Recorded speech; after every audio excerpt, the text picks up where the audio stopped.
From the heartland of America and the gateway to the West, good morning, good evening, wherever you may be across the nation, around the world. I'm George Norrie. Welcome to Coast AM. Split show for you tonight. Later on, physical evidence, the search for Bigfoot. Here's what's happening. Well, another study about omega-3 fish oil supplements saying that they may increase the risk of aggressive prostate cancer by 70%. These fish oil supplements, credited now with a range of health benefits, they say could trigger prostate cancer. Experts found that the omega-3 fatty acids may raise the risk of the most lethal form of this disease by more than 70%. Researchers warning against omega-3 pills and recommending eating just 1 or 2 meals of oily fish per week. That's a dramatic story. Christian Wild, of course, expert on the heart. Christian, this is another slap to omega-3 fish oil, isn't it? It appears to be so, George, and I think we have to take it seriously, and I need to do more research on several studies because now there's 2 that seem to have this same indication. Yes. And at the same time, just 3 months ago, Harvard and the University of Washington showed that the biggest fish eaters, calculated by blood levels of omega-3, also live 3 years longer on average than people with low omega-3 levels. And then another study that I looked at, as I said, I haven't had really the time to get into this. I promise you I will between now and the next time we talk, and do more of a critical analysis of looking at the several studies. I want to understand why they've come to this conclusion. But there's another study that said that the immune system is so benefiting from fish oil and omega-3. And then we know about depression. We know about all of the different factors that we have been aware of and reading about for the past 30 years. So it deserves some attention for sure, and I need to do a better job on it because, as I said, I haven't had much time lately, but I will get into it between now and the next time we talk. Well, it's a breaking story, Christian, and I want to say, George, right now, one of the finest country singers that has ever lived is fighting for his life, and that's Randy Travis. Yeah, he had a stroke tonight. So let's keep a prayer for him. Tonight it was announced that he also had a stroke. He came down with viral cardiomyopathy just a few days ago. He is the best there is, and we wish him the best. Thank you for letting me just take that little detour. All right. Well, listen, I want you to check into who is funding these 2 studies, too, because that's always important. You know. Will do. Okay, thanks. Christian Wild. His website, myheartbook.com. Air pollution is harming people with weak hearts, even killing them, according to a big international study. Experts estimate that the toll includes thousands of Brits, for example, each year. The British Heart Foundation, which funded the work, says the UK must clean up its air. Many of its cities often exceed safe levels set by the European Union. Part of an ancient Egyptian king's unique sphinx was unveiled at a dig in northern Israel, with researchers struggling to understand just how the unexpected find ended up there.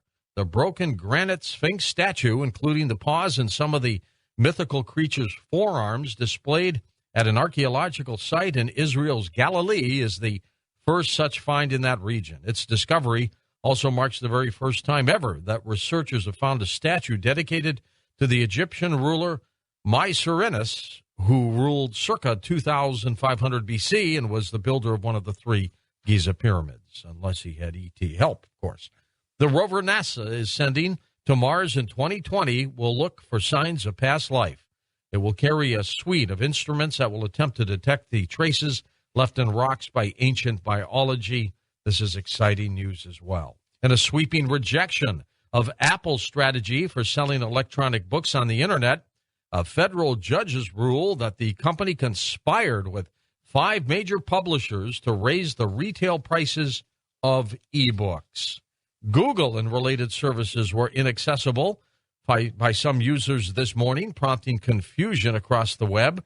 Reports of outages began around 9:30 in the morning Eastern Time, quickly spread on Twitter, with users asking if the problem was affecting others as well. By 10:35 Eastern Time, users were reporting that Google was back up. Google said it did receive reports of problems from service providers in West Virginia, North Carolina, Nebraska, and Georgia. Let's check in with the expert on the Internet, Lauren Weinstein, with us. What happened to Google, Lauren? Yeah, my usual full disclosure that I do sometimes consult the Google, but I'm not speaking for them on this, of course. I understand. Yeah, this appears to have been really a very limited outage, actually. You just noted the 4 states that were involved, and the total time of the outage appears to have been well less than an hour, maybe 40 minutes or so.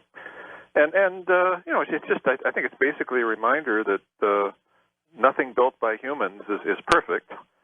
And, when you really look at the uptimes on these systems, they're really very, very good. I mean, and when you compare how many times you've ever had an outage, with Google or Yahoo or even, Microsoft, whatever you want to name, the majors, compare it with how often you get power glitches, power failures, your cable line goes out and cuts off your entire internet, your phone lines go down, all these kinds of things. And it will happen. So I guess the moral to the story there is that, obviously they try to make these systems as robust and up 100% of the time. But, every so often there's going to be a glitch. And if you have some really, really critical data that you absolutely, maybe some medical data and things like that you have to have and you can't afford to be without for an hour, once a year or every 5 years or something, that you should probably store locally, I would think. Lauren, I got to tell you, though, people are so used to the Internet. They're so used to their smartphones. If they can't use them for even an hour, they go nuts. Yeah, I know. It's almost become sort of a joke, in some circles. But oh my God, I can't reach Google for 40 minutes. My life is over. And I kind of look at this and I say, hey, these are all very important services, and we are dependent on them. But I mean, let's keep things in perspective here. This isn't the end of the world. A 40-minute outage in 4 states. The overall reliability of these systems is really, really good. If you have really critical files, that you have to have absolute access to at all times, you can keep them on a local computer, or you could actually write the information down on a piece of paper in a lot of cases, and then life will go on. I mean, I think that's sort of the end point of the story. Some people will say paper. What's paper? Yeah, and how do you write on the paper? But the other thing about this is, of course, I think part of this is people kind of enjoy this in a way, because if you looked at Twitter when this occurred, people were kind of piling on, and a lot of the comments that people were making were actually jokes. They were joking with each other about it. And if you have an outage that lasts all day or something like that, that turns into a real serious problem. But a 40-minute outage restricted to a relatively small area that affected relatively few people, and with most people having excellent service almost all of the time, I think that's a pretty good record for anyone. All right, Lauren, thank you so much. And you know what? The weather's changing. Strange things are happening. We're going to check in with Scott Stevens, expert on weather wars, next on Coast to Coast AM. And welcome back to Coast. I'm George Norrie. Scott Stevens, of course, the award-winning television weatherman who a decade ago began investigating the claims of then Lieutenant Colonel Tom Bearden that North America was being subjected to full-time weather modification. Now, during the course of that personal investigation, he was the first to discover the primary reason for the now global chemtrail phenomena. And during Scott's 2-decade television career that he worked in Topeka, Kansas, Omaha, Nebraska, Tulsa, Oklahoma, Albany, New York, Pocatello, Idaho, he's a principal with the Blue Water Alchemy and the global project to bring about a shift of human consciousness to concert events surrounding the shift of the ages. Scott, you've just got your hands in all kinds of pies. How are you? Oh, man, I'm so busy. There's so much going on right now, and there's things I'd love to tell you that are bubbling. I just can't yet. If we talk in maybe another week, I can share some more things. Whoa. But, George, you've been so helpful in getting this message out there. I had my epiphany in 2004, kind of went public with it in 2005, and, within 3 months of doing that, I was invited to be on Coast to Coast. And so here we are, 8 years down the way, and I've been on the show 8 times. And I think we've really made some progress in getting this issue out there and in front of people. Well, we're not done yet, Scott, as you know. No, we're not. Miles to go. It sure seems like it is. It is a marathon, and it is not a sprint. I was under the illusion that this might be a sprint, 5, 6, 7, 8 years ago, but it is definitely in every bit of a marathon. Give us the overview of a weather person, Scott. What's going on these days, weather-wise? Well, I'm in southern Colorado, and so we've all seen stories about fires in Colorado.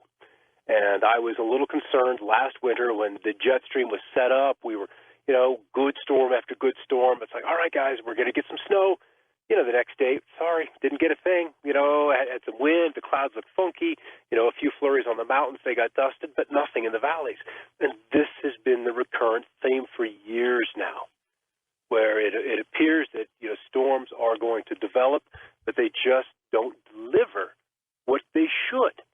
And so that has been a frustrating thing for me, especially over the years. And that's kind of what got me into this whole issue, was trying to get my accuracy back in place. And so this was my frustration, because Sure. It was my accuracy that was just getting. It's a reputation thing, George. Of course, I've got an audience. Yeah. They turn to me 3 times a night, and you want to be right. You want to be right, and there's kind of the joke about the weatherman never being right. Well, we don't have to be wrong. We don't have to be. Well, with the technology you've got these days, you should be able to get a lot of this stuff right, don't you think? Okay. Yeah, they should. They should. We've got the technology. We've got the surveillance from space. We've got the ability to do remote sensing. We've got the computing power and the modeling to, really understand what these storms are doing. The technology is there. And it was, in my opinion, in 1998, when I really began to get frustrated by this, that we had the technology then as well. But now we're 15 years down the road. And I know why weathermen can't get it right. It's very apparent to me, not so much to them or their audiences just yet, but there is a piece of data that they're not including in their forecast. There is something that isn't being included in their modeling of the atmosphere. And then that's kind of what the whole show is about tonight. Scott, when you jumped into being a weather person, what was it? I mean, were you a little boy who loved the weather? What convinced you to do this? Boy Scouts. Ah, the Boy Scouts. I was in the Boy Scouts. I was 12 years old. And 12 was a big year for me. My parents had gotten me a telescope, and that triggered my, amateur astronomy bug that still has a big, huge bite on me. I love astronomy. The other thing was the Weather Merit Badge. And I was, working towards the Eagle Scout. Sure. And I just was looking for merit badges that I would enjoy doing. And so it was the summer of 1978, and I started the requirements, going down that list of requirements for the Weather Merit Badge. And one of them was to build an instrument cluster, anemometer, rain gauge, and so forth. So I did all that and start observing the weather. And so that was, I had to do it for a month and watch the evening news, check my observations against the weatherman and his forecast. And so, that was July of 1978 when that's the month I'm going to do this. By the end of July, I was hooked. I was hooked on weather. I was already big into news, but the weather, just kind of, stood up and said, hey, you're going to like me. And I did. I really was did. it easier to predict then than it is now? A part of it may be that ignorance is bliss, and that you don't know that these things are going on. So you believe your errors are your errors. And that's kind of what shifted in me once I got to about 15, 20 years experience, that, I'm doing everything right. The models are correct. The storm is in the right place. And, this should have been it's a December storm in Idaho where I had my last job. Yeah. And this thing should have been worth about 8 inches worth of snow. And we're getting an inch and a half. And I'm like, what the heck is going on? How could I have missed this? Who missed this? Why did the local National Weather Service, issue such a boondoggle of a forecast, and the guys back in D.C. can't seem to get a grip on what's going on in the Pacific? And so it was combination of things that had me looking for answers. And then, of course, I'm big into the magnetic motors and free energy and negative resistors and whatever we can do as a people, as a nation, to get off this addiction of oil. That's where my focus was when I came across Bearden's work, Colonel Bearden's work on his website, which is Cheniere.org, Cheniere. And so when I was, digging through Colonel Bearden's information, there's a sidebar on his website, and it was titled Soviet Weather Engineering. That had my attention. And so I read through it and then saw some of the pictures that his webmaster had posted. Those are a little strange, but not too unusual, but they're a little strange. And so, this was about 2001. Digital cameras were getting cheap. And so I bought one. And once I started to frame the sky, frame the clouds, frame the trails through the viewfinder of that camera, it all just started to pop. When you begin to, just focus on one segment of the sky at these oddities in the clouds, I began to see through my own viewfinder what Tony Craddock, the webmaster for Colonel Bearden, had up on that website. And so I began to match these things. But it was still 3 years of photography, reading, and observation, and frustration with inaccurate forecasts. And that set me on this path. And so, being in alternative media, or being fascinated by alternative media and then being in mainstream, I knew that there was two different worlds going on, absolutely two different worlds. Whereas as a reporter for the evening news, you are ecstatic to get 90 seconds to tell your story. Now, George, how many guests could you do justice by giving them a 90-second interview? Or you can't. We do little news snippets, but in terms of solid information, you got to go in depth. Yeah, you do. And so that was my hang up with the news, is that early on in the day there was an editorial meeting chosen. How are we going to present this story? So they come down on one side of it, even if the intention is to do both sides. It always comes down on one side. It's just a given. And so I was deep in alternative media, because I wanted to see it all. I wanted to know what was going on.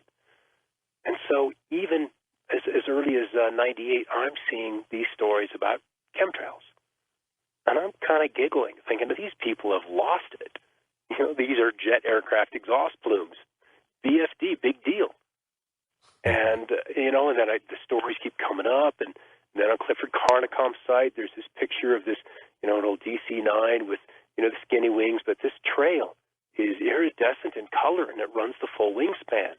And I'm scratching my head going, well, that's curious. Maybe it's just, kind of an experiment. Yeah. Because I hadn't certainly seen something like that, in my skies. Now, had I? And the thing is, now that I look through my pictures going back into the 90s and 80s, there those bloody things are. Back to at least 92. You're convinced now that chemtrails are real? Oh, I know they're real. I know they're real. Yeah. There is no question. I would give my life. I know they're real. And I know that they are a symptom of this geoengineering program. They are not the primary tool used to do it, but they are like an architect's pencil and ruler. If you're going to draft something, you start with lines. You start with straight lines. And so what today they are doing off in the Pacific, because I'm in the western states, and so that's really kind of where I'm focused. There's just so many other places in the world that I could get lost into and examine everything, but I have no life. And I don't have time to do all that. So I'm looking at the western U.S. And today, there's a little storm. I mean, it's not big. It's a little storm well off the California coast. But there's this strong northerly flow that's very visible on the water vapor imagery, the 6.5 micron imagery. You can go to the Weather Service's site and see that. I pay for a subscription site to weathertap.com. It's like $8 a month, and it's worth every penny, because what you get off the National Weather Service's webpage is not good. It's coarse resolution. It almost looks as if they're trying to hide data. The data is just so crappy.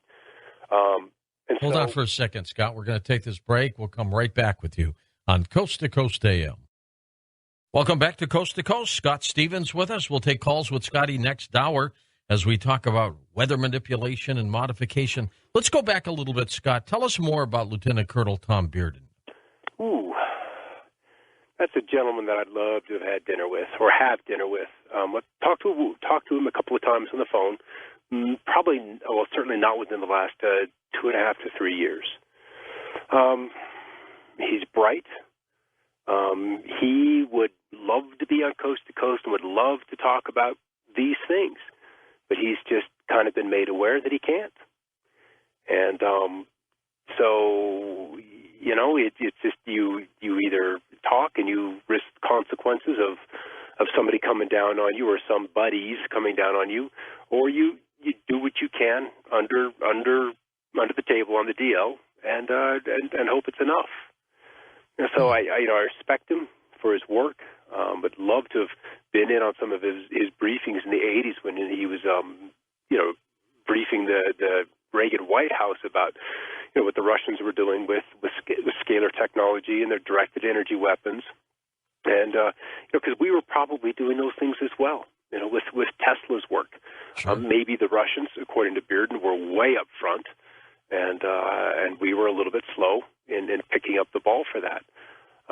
Something else that Bearden is big on is the Japanese Yakuza being one of the prime makers and movers and shakers in this world of geoengineering. But I can't get behind that. I just don't see that being the primary impetus for what we're seeing in our skies. So, we have some differences, but, without him, I probably wouldn't be here tonight. Good point. Is he afraid for his life? Absolutely. He is. Absolutely. That's what I thought. And that is my gift in not having ever had to sign a non-disclosure agreement.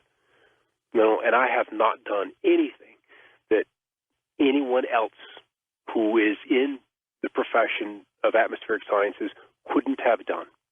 Or maybe they have. And because of where they are employed or who is employing them, they cannot speak up. But Scott, you've risked your career too. I did risk my career. It's gone. Yeah, this has chased you all over your, at every television station you've been at. It has. And it essentially makes me unemployable by the mainstream media. I'm unemployable.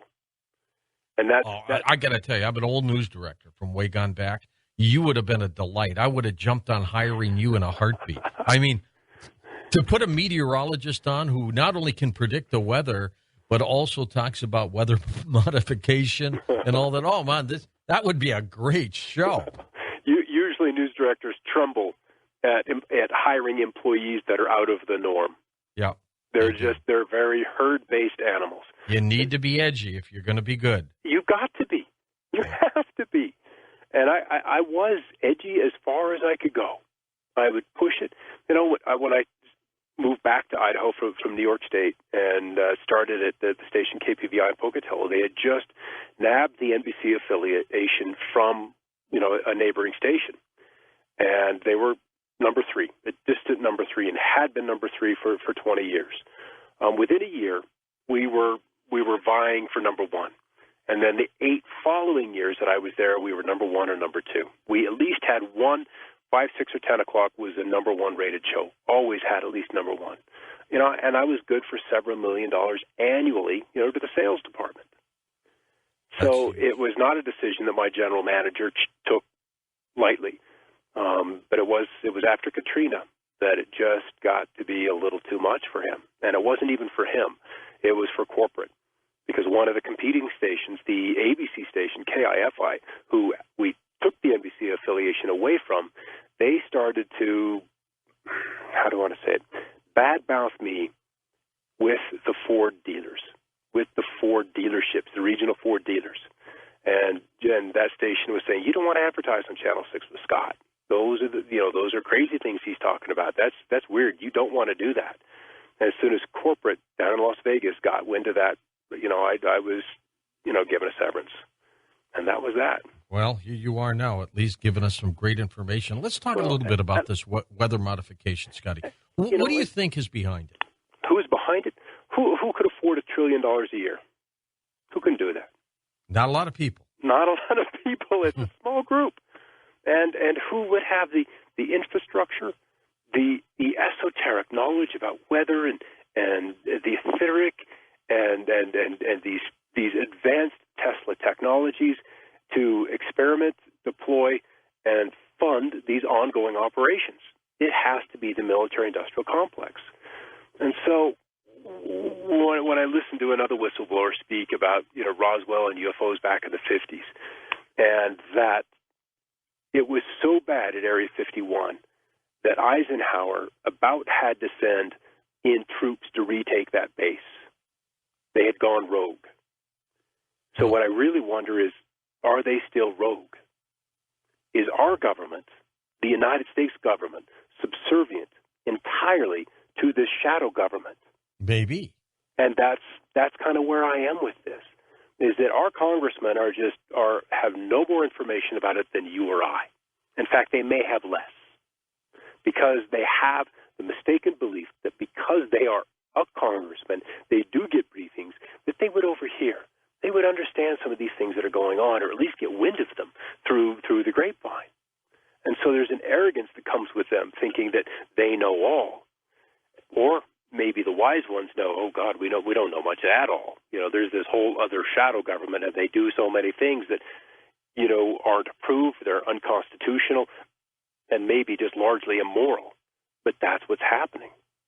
And so there's still some aspects of this operation that I don't fully understand the logistics of.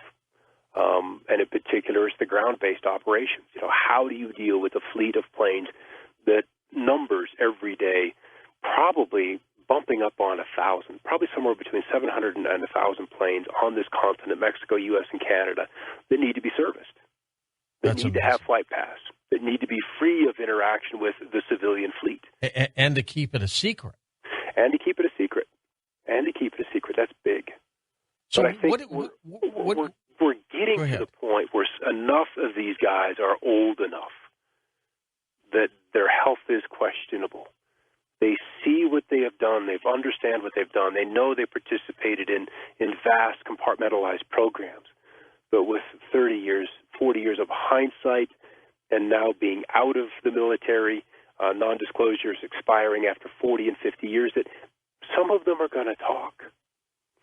And I think that's going to bring some clarity to what's going on. And I believe there's going to be some tight integration with technologies that were recovered in the 50s and then deployed in the 60s and 70s and so forth. Probably, maybe we don't need to go there. Probably with these triangle craft. I know you had a show a couple of days ago. Just did, yeah. That dealt with them. And they seem to be the home base for these planes. There could be enough of those planes, those craft, airborne, that these chemtrail planes never have to touch ground. Well, they never have to be on terra firma. Why would they manipulate the weather? What do you think? What's their reason? I would say, why not? If you know you can, and nobody's going to know you are, why not? Let's make something of it. Let's make money. Let's make misery. Let's make money. We have power. If you own the weather, there's just not much that you're not else going to own. Because you're dealing with droughts and floods and hurricanes and tornadoes, and the earth then becomes the disaster machine of choice. And you can target specific locations, for these events. So, that's probably the biggest question that I get is why would you want to do it? And my answer is, why wouldn't you want to do it? And the one thing these people really get addicted to is power. That's their drug of choice, is power. They have nothing else to do they, Scott? They're bored. And they've got all the money they need, so it becomes this adrenaline, egotistical power play. And I think at some point, this planet is just going to give them the finger. I don't know how that's going to happen, But I think there's got to be an end game, whether this end game is something they've already seen or already working out, and maybe that's a handing over of these programs back into the civilian sphere of influence, saying, we've got a global warming issue, we need to do or a climate change issue, because we know it's not global warming, it's just climate change. But is climate change really happening? Because my assertion is that since this began in the 70s, we really don't know if the planet is warming or cooling. We really don't know if there's desertification going on. We don't know these things because that data, the natural weather, has been corrupted by these operations.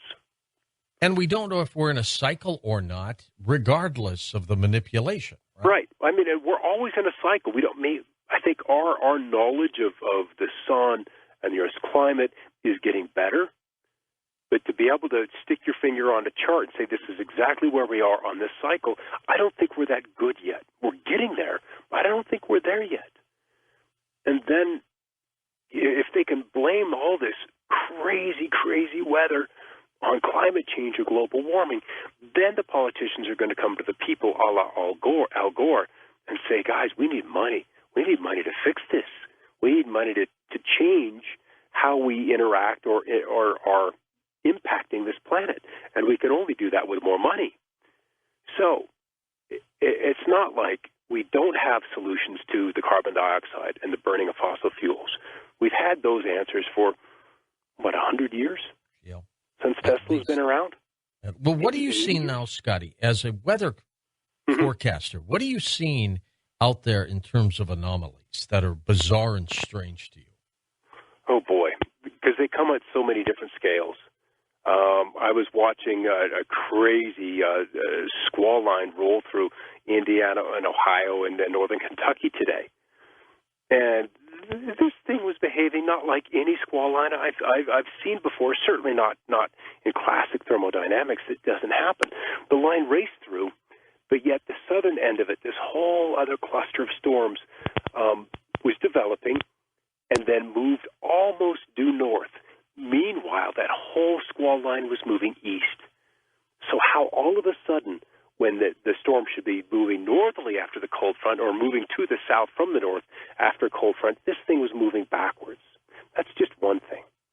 I'll see clouds, just independent clouds, one passing intact through another, and they both emerge after their encounter, and they don't look like they've touched. It's like water on a lily pad. It just rolls off. I'll see chemtrails doing a very similar thing. One rolling, let's just say it's a T. They've made a T, that 90-degree angle shape that they're so fond of.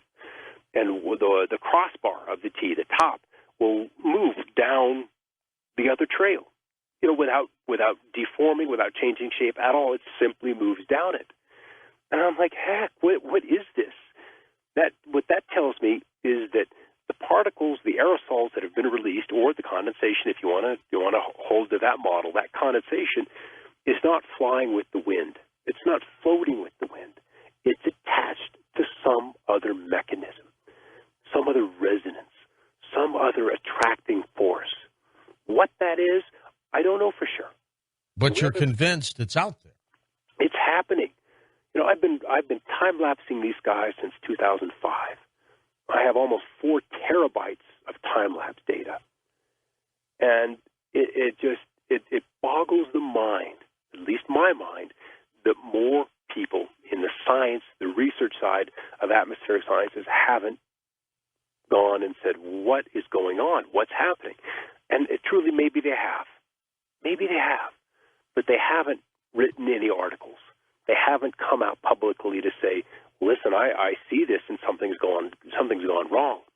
I get emails from meteorologists. There's one in western Colorado that, he forecasts for ski resorts. And he sees the trails. He just doesn't know what they're there for. He knows that there's weather modification going on because of the things in the geometry and so forth that we've talked about tonight. He sees that as well. But then the question is, and they always ask, what do I do? What do I do? I'm like, well, we're not going to go anywhere. This isn't going to get done until more people are aware of it. And this just constant hitting them with the terms, hitting them with the knowledge. And it took me 4 or 5 years of being immersed in this before I had my aha, before I knew, not only believed, but I knew that things were happening in the sky that were not right. And when you look at, Google Weather Disasters 2012 or Odd Weather 2012, and the list is long. Oh, yeah. It's almost endless. Long. It's obscene long. So I know one day the guys on the Weather Channel will begin to point out the chemtrails on the satellite imagery. One day this will happen. And it isn't going to be tomorrow, but one day we will get there. We'll cross this threshold to where we have a knowledge of what's happening out there. And, it'll happen. But I think, George, they need to know why it's there, what they're doing, what the trails are there for. And it's all about surveillance. Well, it's about surveillance, and I think you're absolutely right. If it's going on, it's about money. It's about profiteering. It's about control. Maybe it's about wars, too, Scott. What do you think? I think it is. We're still in an economic crisis. We're not through with that yet. We haven't really come out the other side.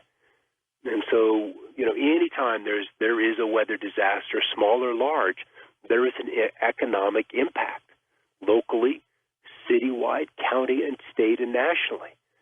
And that is money moving through the system. In the wake of World War II, in the wake of the Civil War, in the wake of World War I, there's all of this reconstruction that happens. There is jobs, there is the prosperity returns, and so we get little bits of that when Joplin is torn up. We get little bits of that when New Orleans is flooded. We get some of that when the Jersey Shore is demolished. We get some of that reconstruction. Our problem now is that this nation is on the verge of bankruptcy. Yes, it is. So, what was a $25, $30 billion hurricane for Katrina is now a $60 billion event for New York City. And we can't handle another big hurricane. What kind of concerned me, if the other person had won the presidency, then the states and counties would have been on their own. Yeah. And that would have been tough. That would have been really tough for people. So we have this free money spigot right now coming out of the Fed. And so I suppose it's a good thing that we can use it, but it's that same money that funds these programs. That same spigot coming out the back of the Fed that, sprays the dollar bills on top of Boeing, Airbus, Lockheed Martin, Dow Chemical, Honeywell, all Rand Sperry, all of these companies that are in the military industrial complex. It's not one company, it's not two companies, it's this group. And go ahead. Yeah, well, I'm going to tell you, we're coming up to the break, so I want you to just hold on. We're going to come back in just a moment. We're going to take phone calls with you. Scott's website, weatherwars.info, linked up for you at coasttocoastam.com. You can also reach him through his website. And you can, of course, email me at george@coasttocoastam.com. We will be back in a moment on Coast to Coast AM. Split show for you. Next hour, we'll talk about Bigfoot. This hour, we'll take your calls as we talk about weather manipulation with Scott Stevens. We'll do that when we come right back on Coast to Coast AM. Welcome back to Coast to Coast. Scott, when people look at these chemtrails and they see this tic-tac-toe pattern up there in the skies, is that what we're talking about? You pretty well assured that's what those things are? Oh, certainly, George. As we were beginning to talk about before we went to the break, out of the Pacific, there is this small storm presently out there. And on the backside of this storm, on the west side, that's the dry side. That is the northerly wind side. There is this jet stream that is almost in a north-south pattern right now, peeling off the north of the Pacific and then curling up as we get towards the Baja. Now, just west of this little storm that only shows up in the water vapor imagery, you'll see ticks, short ticks, maybe 40 to 80 miles in length, and there are dozens of them. So they've got planes out there just checking on how the northerly wind, the digging of this trough of low pressure is working out. So they'll overlay this grid just like graph paper. And what happens if graph paper, if you were to take your two hands on either side of the graph paper and begin to torque it, begin to twist it, pull one side down and push one side up, you'll see those lines on that graph paper begin to deform. And this is exactly what those lines do in the sky when these trails begin to fly with the wind, or are revealing how these artificial waves that are introduced into the atmosphere are moving the wind or changing the direction of the wind. So they need to have some tool, some mechanism up there to trace, to follow the flow of the wind. Now, the regular weather service simply sends up balloons twice a day, 0Z and 12Z, 5 a.m. and 5 p.m. On Pacific time. And they get temperature data, wind data, humidity, pressure, and so forth. And that is the foundation for the National Weather Service's model, are these sensed and satellite data. Satellite, basically can tell the temperature of the top of cloud tops. They can sense these things remotely. All of that information goes into the weather models, and those weather models then regurgitate or kick out a forecast. And then we, as weathermen, as meteorologists, use that data as a foundation or a guidepost for our forecasting. Now, what these trails do are give these other weather makers incredibly accurate global data about what all of these different layers of the atmosphere are doing, all the way from the marine layer to 50,000 foot up. And we've talked about chemtrails in the sky. Those are jet aircraft leaving trails. Yeah. There's also something called ship trails. There's another fleet of ships. This time they are surface-based ships on the ocean, cruising the Pacific, cruising the Atlantic, and you can see in the marine layer off the coast, west coast of U.S. and Mexico, these plumes that these ships leave. And what's curious is that these ships will establish a grid in the bottom 8,000 feet of the atmosphere in the marine layer. And this grid lights up on satellite imagery, and you can see this, that they're also engineering this bottom layer of the sky.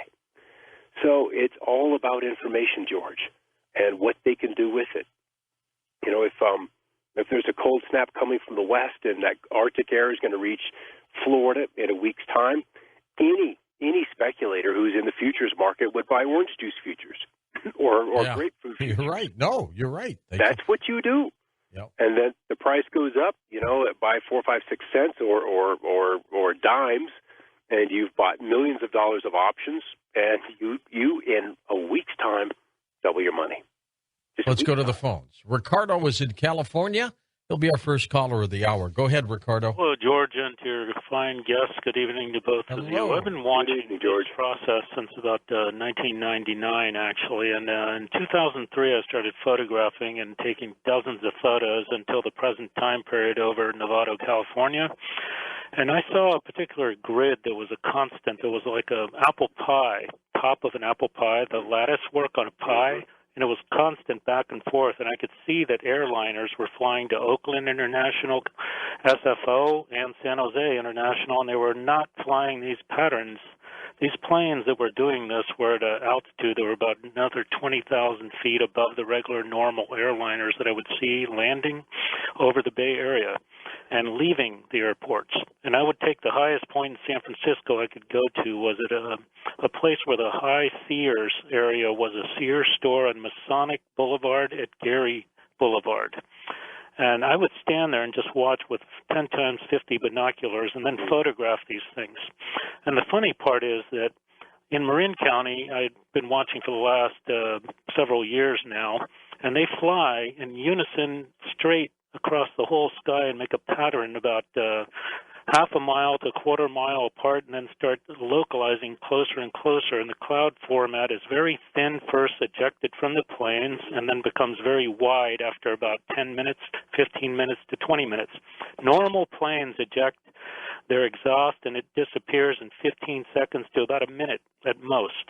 And one thing that I can say is on normal days, you can see airliners flying, and why aren't there chemtrails on other days, or the exhaust the other way around when there are no planes. But you see chemtrails just everywhere, and sometimes I see planes flying left and right to the airport, but there are no chemtrails, just the basic exhaust. And this is very scary. I'll tell you that if we're breathing what's really in these things, I can bring this up only because Science Illustrated magazine had something on this issue called Engineering Earth, a May-June 2010 issue, and it shows a plane right there under fake volcanoes, and also the ships the guest just mentioned are under also fake volcanoes as giant cloud makers. They're emitting ships with these huge cloud formations just like the airliners do, and it shows a fake volcano airliner on page 57 of this issue, Science Illustrated Engineering Earth. How we will re-engineer Earth with 9 specific different processes that are going to harm everything from sequestration under the ground of our waste of all types into biochar and everything else, subterranean storage. We're going to kill our whole atmosphere, our oceans with acidity, our water, ourselves, if we don't stop it. Well, and it's already happening, and it's happening very fast, Scotty, isn't it? Well, it's been going on for 30 or 40 years. And, it's just, what is the end game? When does it end? When is enough enough?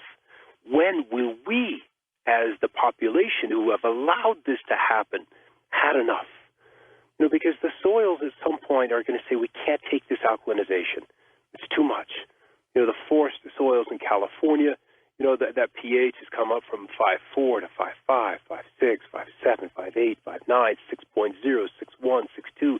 It just keeps climbing. And at some point, the soils are going to say, we just can't take it anymore. Just like the soils in the plains, they're absorbing all of this fallout as well. But then they're having this additional inundation of Roundup. And at some point, our soils are going to say, we can't do it anymore. We simply can't produce. And that's going to be a huge wake-up call for people. And that's when the famine begins, when we have massive crop failures. And George, in some ways, I'm amazed that we've been able to go as long as we have under this onslaught from the skies. Because it is a daily affair. At what point, though, Scott? At what point do these whistleblowers come forward and say, you know what, enough is enough, this is what's been going on, and here it is? Well, I trust that when we have provided them enough cover, when the public is ready to say, yes, I see that, and what is it? I'd like some answers now, please. And I think when we get to that point, and my intuition says that we're close. We are truly very, very close. Because this message is out there, and it is out there, and it is out there. And what is happening in the sky, every year it is more and more blatant. It's more blatant because they are egotistic, and they don't expect that we're going to recognize it. We're meat on the table for them. That's just how they look at humankind. We're just steak on the table. And so, because the good education is theirs, and then the good food is theirs, they have that knowledge, they have that understanding, they have that illuminated knowledge that they would like to believe in, but they don't have compassion and caring and understanding, and those kind of basic human qualities. They're not there; they're absent. So, the other question I get often is, aren't they doing it to themselves too? Maybe. All right, let's go to Clint. Maybe they're not on this planet. Maybe they're not here. Where might they be? Somewhere else. Somewhere where the air is cleaner. Or, because it really is beginning to feel like we're enduring a very slow, scorched earth policy. Anchorage, Alaska, we go. Clint, go ahead. Thanks. Hey, thanks for taking my call, George and Scotty. I have a question on these chemtrails. And I heard that they are also they're a spray antenna. And Nick Baggage invented the spray antenna to run our drones, to modify our atmosphere to run these, because you can't run a drone from an office that is 1,800 miles away unless you have a spray antenna. Have you ever heard anything like that? Yeah, I'm not familiar with that term. Spray antenna. Well, it's a spray antenna to run these drones. Yeah, because they're definitely drones. That's been my conclusion. Is that there aren't passengers. There's not commercial cargo. There is a very specific cargo on these planes. Because when they crisscross the sky, they don't have a landing gate that they have to be to on time. They're out there investigating other anomalies in the sky, anomalies in the cirrus clouds, anomalies on previous trails that have been laid down. They're up there looking for things. And it's crazy as they arrive on site, almost incredibly to the second. There's got to be some incredible mother computer running all of this. Do any of your colleagues, Scott, any of your colleagues back up what you say? Well, they see it. They see it, but they just haven't taken the time to figure out, what's it doing? What's it doing? Why are they there? To my knowledge, I'm the only weatherman that, bought 4 cameras, 2 computers, and time-lapse software and started time-lapsing the sky. I needed to know. And apparently for a lot of people, it's okay to kind of know or to not know at all. But I had to know. And so, a spray antenna is kind of an interesting concept. Is he still around to elaborate a touch? No, he's not. Okay. No, some of them do, George. And there are so many people out there that now know about this topic that I know that every newsroom in this country has been hit with this topic many times. Yeah. Well, there are organizations. There's a group in California that specifically deals with chemtrails. They get a lot of people together and go over that. So it's growing. Like Southern California Skywatch. Yeah. And I love to see that kind of organization. In my YouTube channel, when I do videos, which is, probably once or twice a week, I'll get a video up. The channel's Weather Wars. It's curious, the comments that get spammed. So I know somebody from the powers that be is watching me. And those comments that get spammed almost unilaterally have to do with the tracking of aircraft. The powers that be seem to be horrified that we might actually put together a Twitter-type network to where we can trace the planes from coast to coast. We can watch them.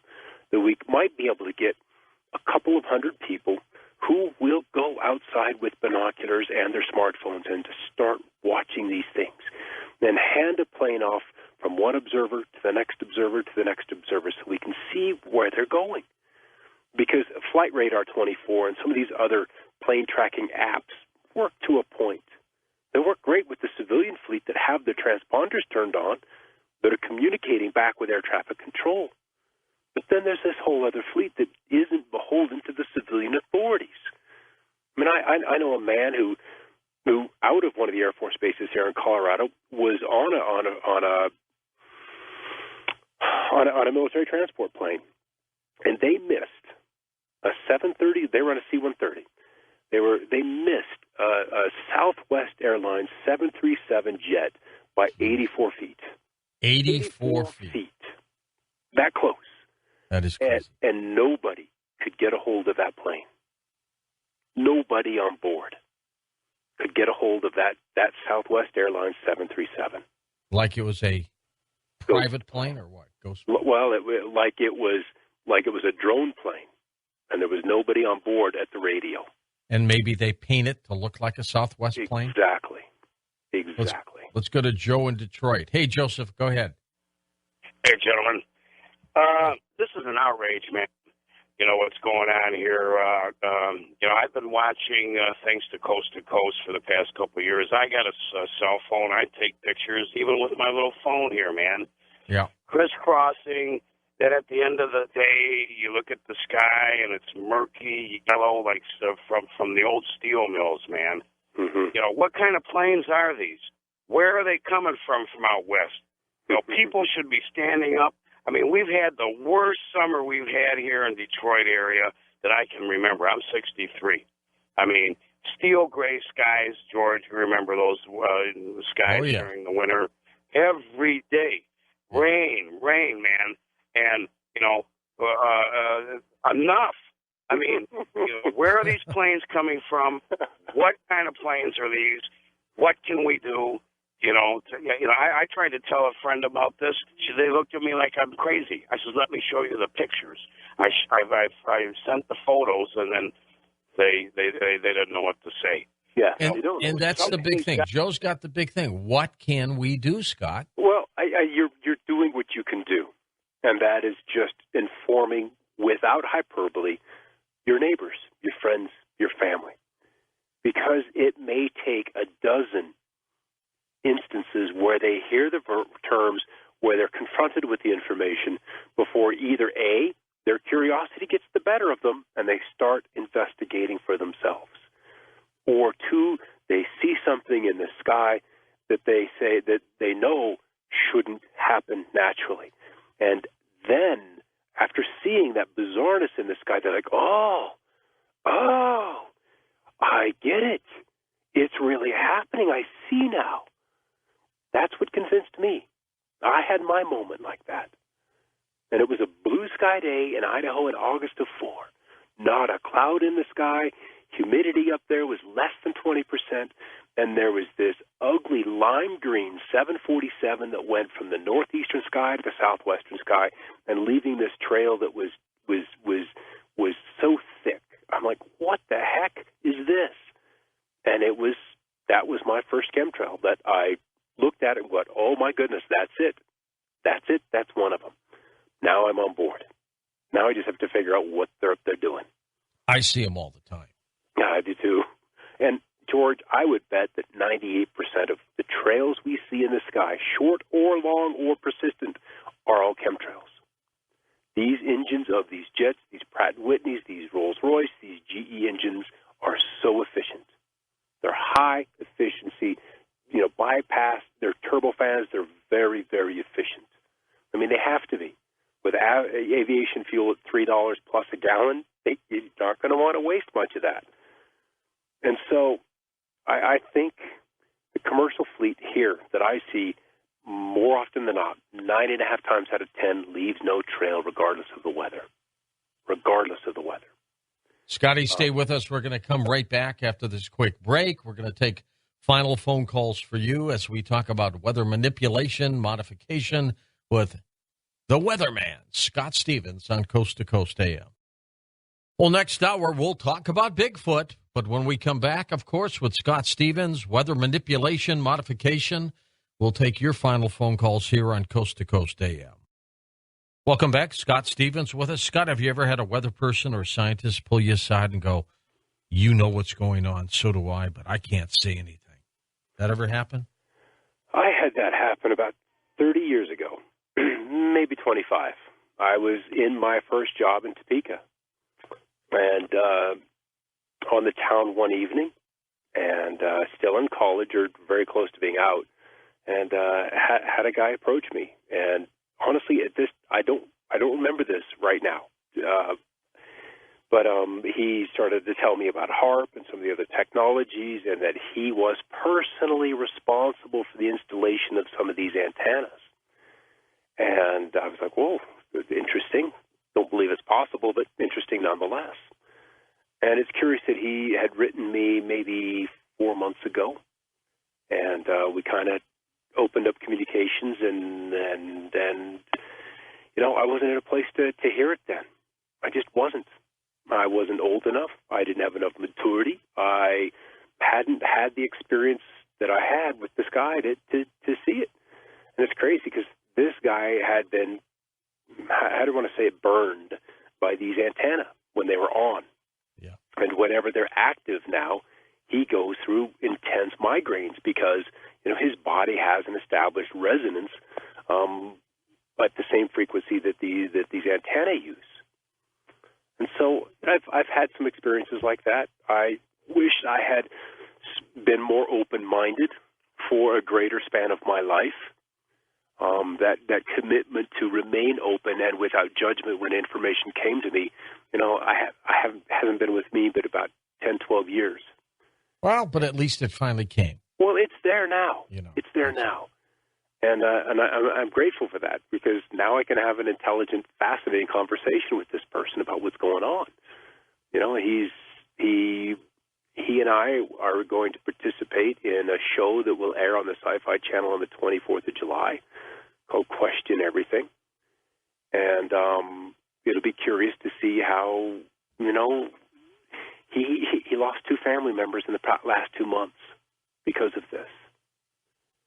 So, there's still a lot of people that are actively being stepped on so they don't talk about HAARP, so they don't talk about the technologies used in Oklahoma City, at 9/11, in Fukushima, in Deepwater Horizon. There's technologies there. And as long as people aren't aware of how they work or that they even exist at all, then these are still acts of God. Let's go to Bob in Buell, Idaho. Bob, welcome to the show. You're on with us. Go ahead. Buell, Idaho. Hi. There you go. Thanks for taking my call. George and Scott. Sure. I remember you when you were on Channel 6 in Pocatello. You still got blonde hair? Oh, it's mostly gray now. At least you got hair, Scott. No, I do have hair, but I also probably remember 7% gray.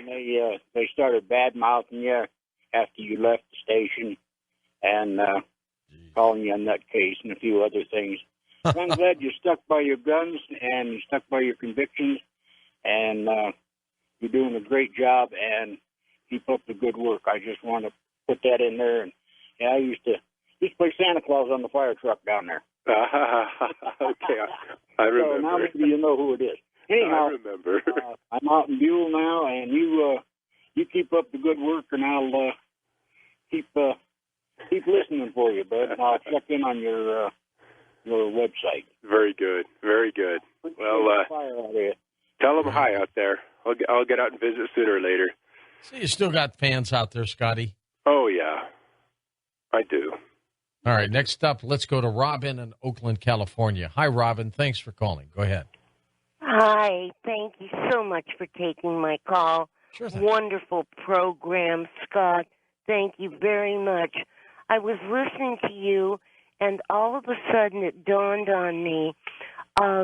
You had a guest the other night, George, that was speaking about the reptilian people who are still off planet on account of they cannot get on planet because of the oxygen. Yes. And they cannot tolerate the oxygen. And all of a sudden, the two things just click together on account of, I suffer terribly from the sinus. Everybody I know suffers from this sinus thing. Your sinuses are stuffed up and, fibromyalgia and all of these immune deficiency diseases. Yep, it's and true. Does that resonate at all? I mean, it just came out of the blue. Well, it does. We kind of have a toxic environment that we're in, and with every breath we take, we have to be able to have our systems process, essentially isolate and then flush out these toxins, whether it's aluminum or the barium, strontium, or whether it's radiation or just stuff that is in our food. And do you think though that that this is like trying to prepare the planet for the reptilians? If they're truly preparing this planet for the reptilians, we'll all be gone. Yeah, we'll all be gone. Exactly. Because across the universe, when evolution happens, you end up with 2 types of beings. You end up with an advanced reptilian and then the mammalian human. And the 2 races are largely incompatible. Yes, they are. And so what happens time after time after time, solar system after solar system, universe after universe, is one has to exterminate the other so they can survive. And our development as human beings, we're just working through the emotional centers. And so we're very, very susceptible to fear-based programming. Very susceptible. Because when we evolve a little more, we'll look at the TV in 50 years, or granted if we ever have it, at a news replay from 50 years back, at being today's time, and go, oh my goodness, we swallowed that stuff? This is what they were feeding us? This crap? You know, they parade gun shootings. They parade disasters. They parade the victimhood response. And that's what they want out of us. Victims. Are you disappointed that your colleagues, after you would leave, would attack you? It's typical. It's typical. It doesn't matter whether you're cheerleaders or congressmen. They do that. That's human nature, and that's where this society has evolved to. And, George, I trust that humankind will evolve in the future. And that's what excites me. And I believe as we get this agenda that they're pushing on us, you know, to the forefront and at a point of discussion, we will have another platform to evolve humankind a little bit farther. We'll be one step closer to being free of this kind of programming. I don't know when it's going to happen, but we're one day closer. Let's go to Lonnie in Newport, North Carolina, east of the Rockies. Hi, Lonnie. Thanks for calling. Hey, George. Hey, Scott. Hey. Hello.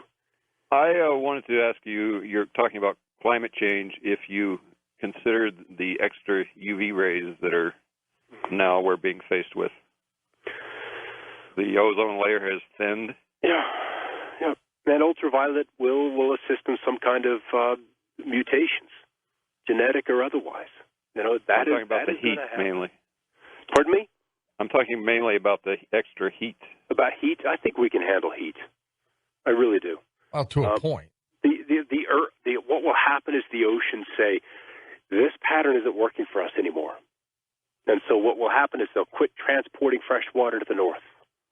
And that thermocline, which is already beginning to wind down, that Gulf Stream, up the east coast of the U.S. and into the North Atlantic, that circulation will slow. And once that happens, once that reaches its point of no return, then the ice age will begin. We'll begin to put more snows and more ice at the poles. The albedo of the planet will change, more light's reflected back into space, and the cooling will commence. And in fact, there is data from the National Centers for Atmospheric Research in the climate gate that happened back in 2009 when vast emails were loosed by a whistleblower that the Earth actually began to cool in 1997.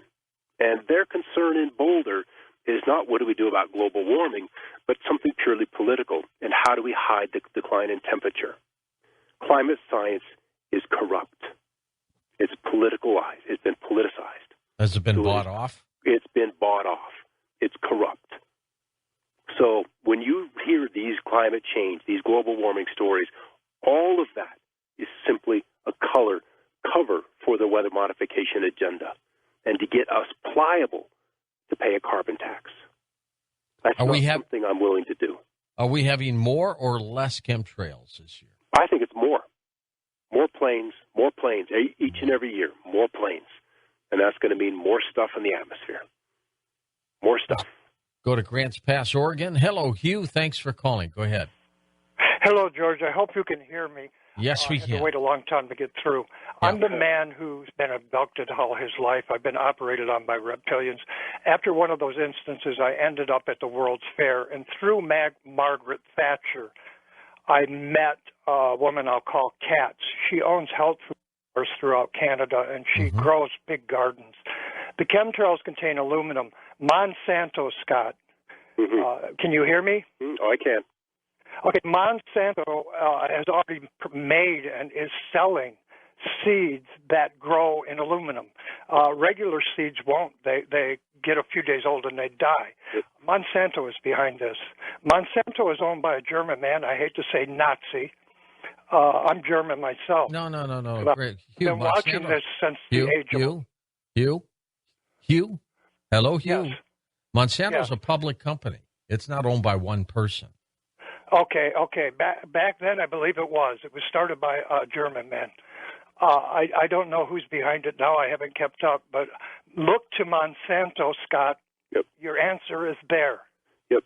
And part of what we talked about the last time I was on, George, was the Ormus and the monatomics in Ormus. Talk about that again. What is? Yeah. They're going to help gardeners. It's going to help gardeners and farmers deal with the aluminum in the soils. It's going to help them deal with the genetically modified foods. Because what element 44, ruthenium, does in with GMO seeds is begin to, in probably 2 to 3 generations, unwind that genetic engineering.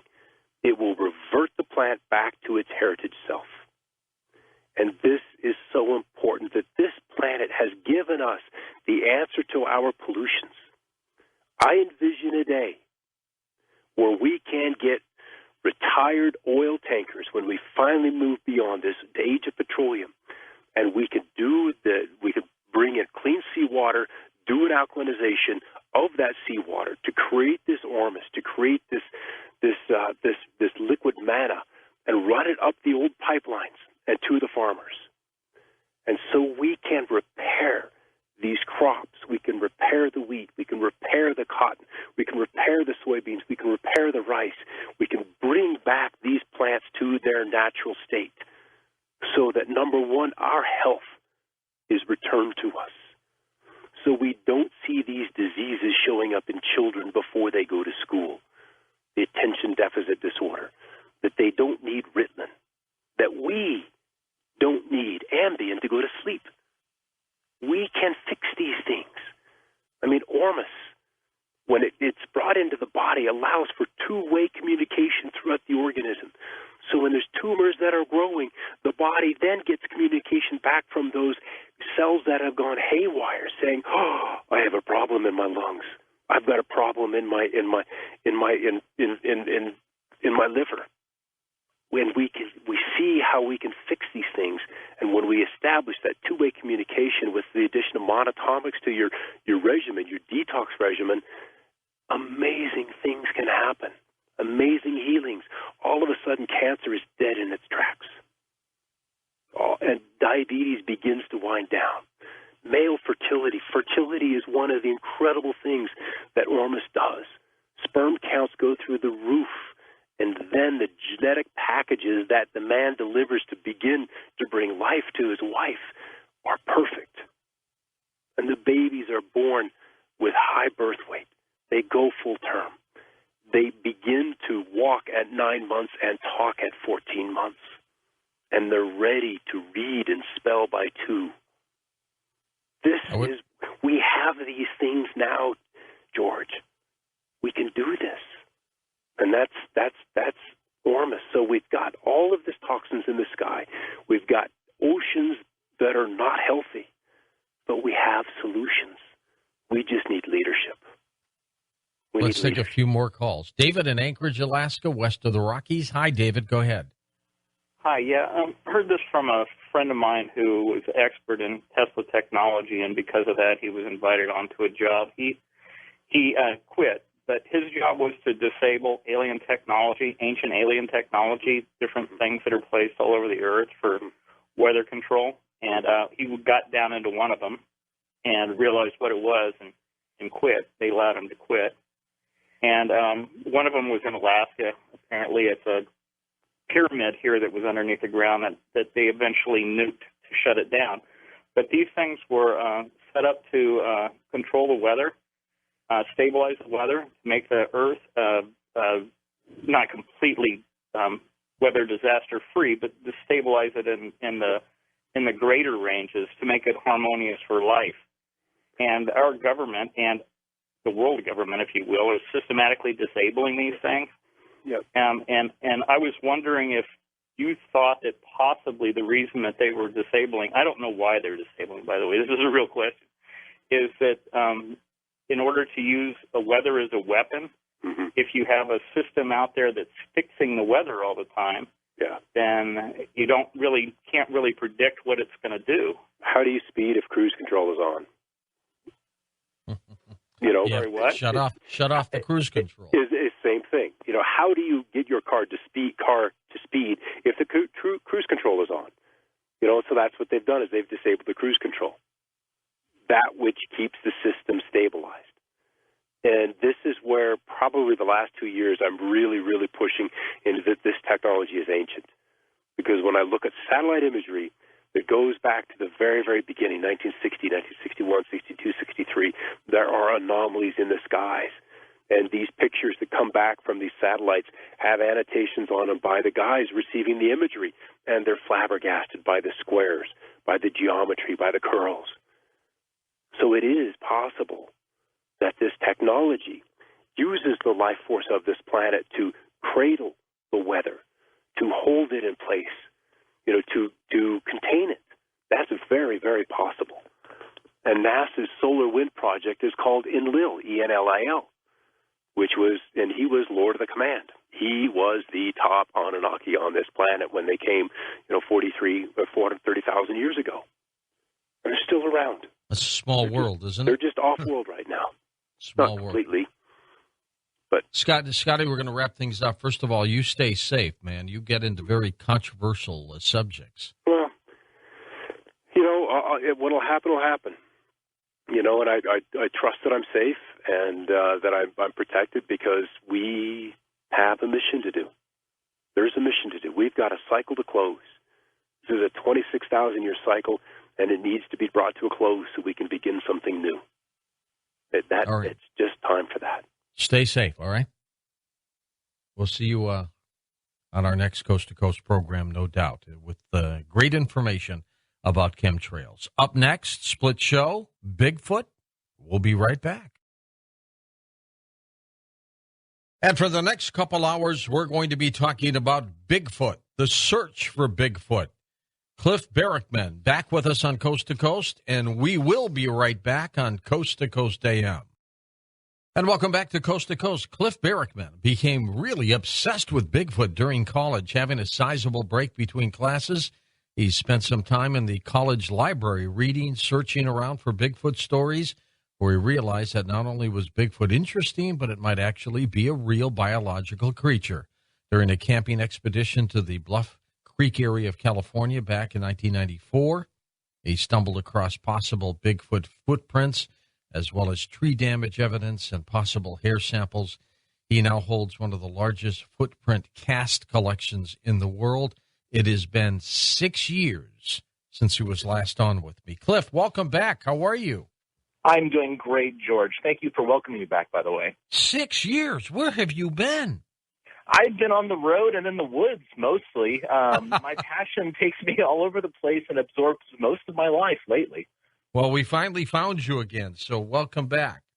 Well, thank you for having me. I can't thank you enough. And for whatever it's worth, George, when I'm out there filming Finding Bigfoot on the road, and we're driving back in the middle of the night from God knows where, you are our favorite guy to listen to, and everybody on the cast and crew loves your show. So that's great. Hats off to you, my friend. Well, thank you. Great television show, too, by the way. You're having fun doing that? Absolutely. A time of my life. I mean, it is a job like every other. There's ups and downs, but I'll tell you, for a job, this is a pretty sweet one. You seem to be the credible straight one of the group. Is that a pretty accurate assessment? I suppose so. I would like to think that I'm credible. I guess you'd have to find you have to ask the people. I guess I just kind of present it the way it is in my mind. I have a background in elementary school education, so I can say that I've got a knack for putting fairly complex ideas in simple little packages for people to digest. So I do get a lot of compliments from the general public on that. Cliff, so many people think of Bigfoot as either a physical creature, a hoax, something dimensional, an extraterrestrial. Where do you fit in there? I fit in the biological camp. I think that these things are perfectly normal, although that's kind of a strange word in itself, a perfectly normal member of the North American fauna, really. They are a species of ape, much like ourselves, because I group our human beings in the ape camp as well. And they are a perfectly normal creature that lives out in the woods, just like bears and mountain lions and other sort of large mammals. Might they be a little more intelligent than the so-called primates of this era?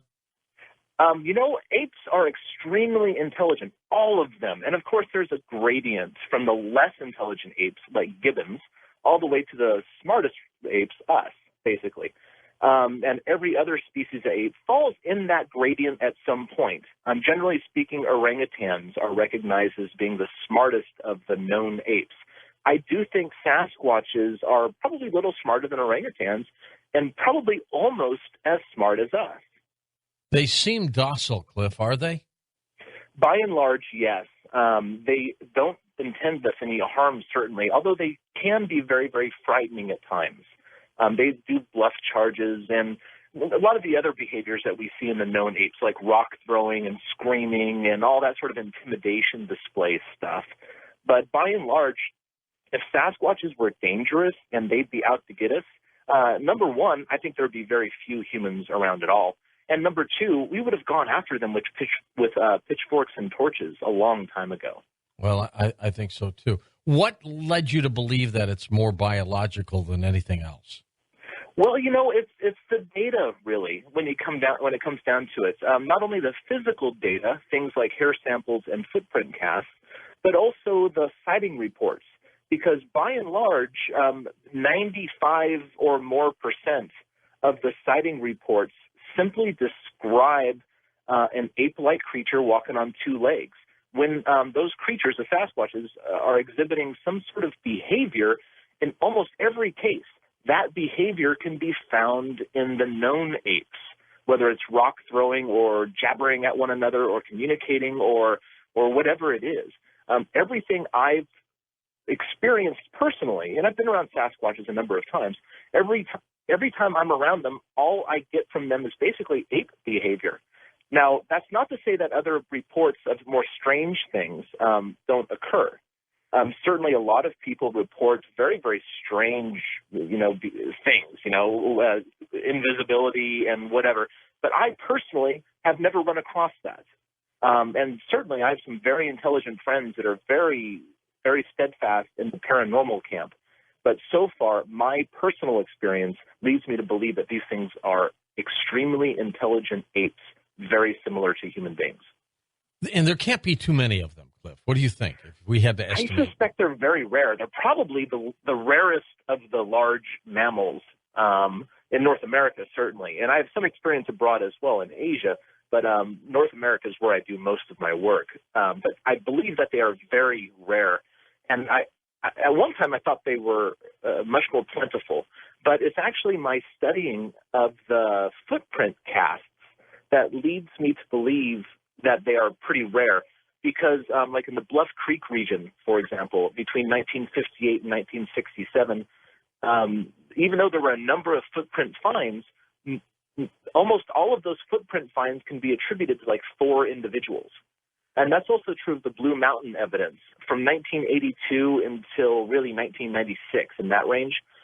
Most of those footprints, and there were about 30 or 40 different footprints found, again, come down to about 3 or 4 different individuals. Have you been following the Bigfoot DNA cases lately? Oh, of course. Not terribly closely, because so much of following the DNA stuff really comes down to speculation, since everybody's been so tight-lipped about it. And I'm not really one to speculate about what other people have been doing. But certainly the Melba Ketchum thing caught a lot of headlines. And now, even more promising, in my opinion, is the Dr. Brian Sykes study that is underway in conjunction with Oxford University. I can't wait for that one to come out. Indeed. Dr. Melba Ketchum, everybody had a lot of hope in Melba, and she very likely has some good samples in her study. But the way she went about releasing things isn't quite the way most scientists do it, and so most people aren't really looking at her results.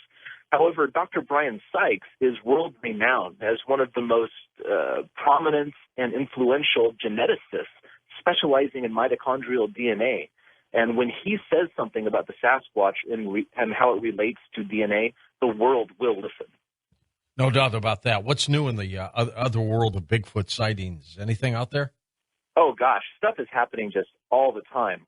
Some very interesting photographs have surfaced recently, one in particular, which no one has seen, from western Oklahoma that I believe we're going to censure one of the new Finding Bigfoot episodes around. A really interesting photograph, and again, it's going to be focused on in another Finding Bigfoot episode, and it's also featured in a DVD release I have out right now, but we can talk about that later.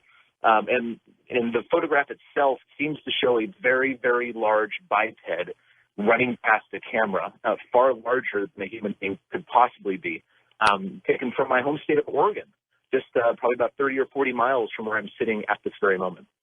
And you wonder, Cliff, what kind of a lunatic would put on a Bigfoot costume and do that? Because in most cases, they'd probably get shot, wouldn't they?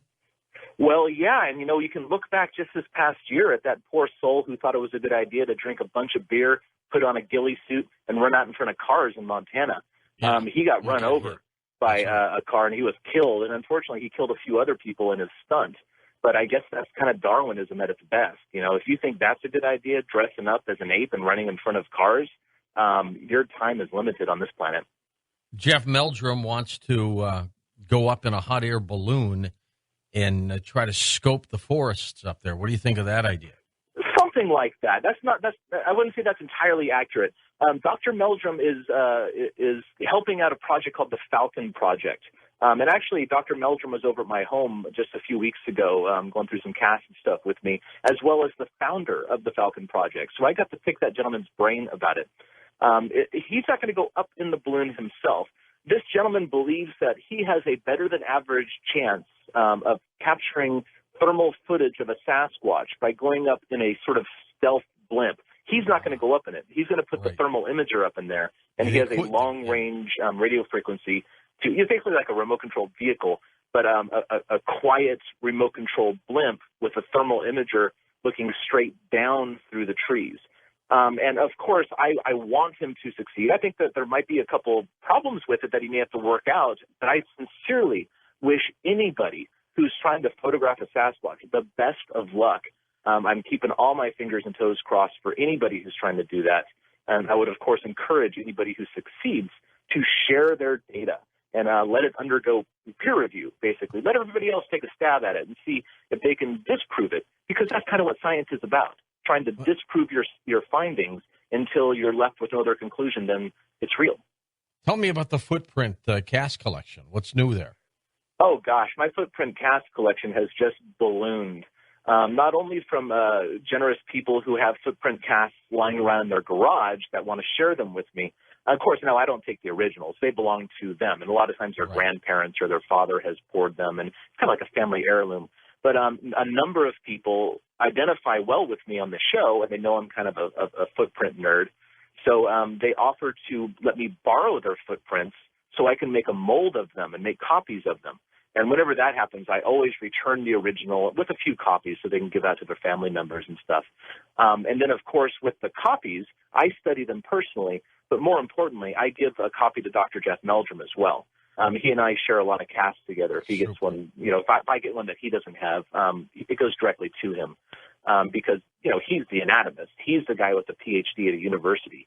He needs to be able to share these with his peers. For me, I find them fascinating, and I've learned a tremendous amount about Sasquatches through these footprint casts. But really, he's the guy that needs to have them. So whenever I get a cast, I'm sure to share them with him. What is it about these footprint casts that are so exciting for people? Oh, gosh. Well, for me personally, the footprint casts represent real, hard evidence of Sasquatches, because so many critics out there, the people who don't understand the phenomenon at all, often criticize and say there's no physical evidence at all for Bigfoot. What? Certainly there is. And in fact, people say, there's no hard evidence to support the existence of Sasquatches.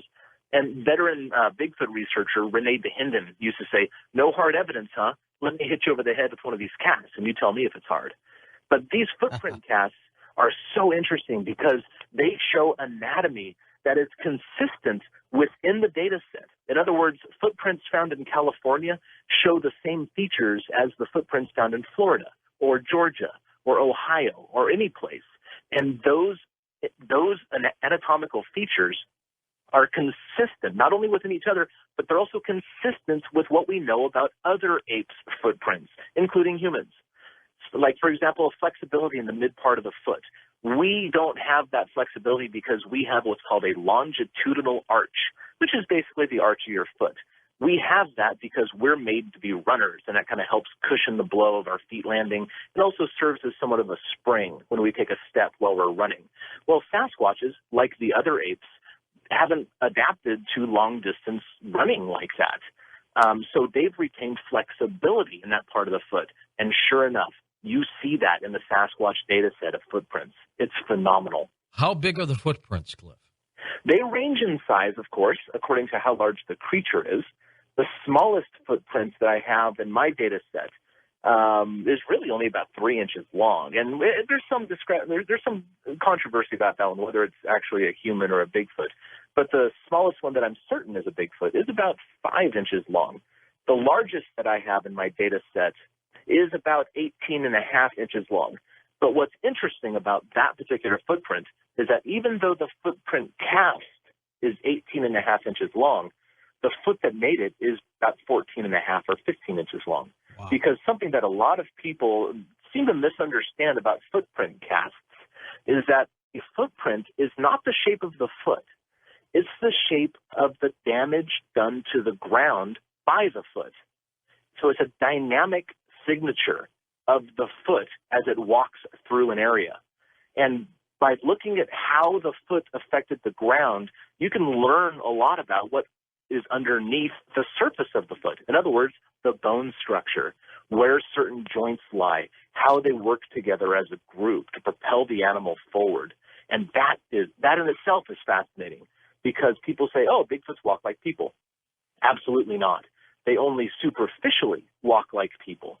And by studying the footprints, you can see how their internal anatomy is working in conjunction with the substrate as they walk by.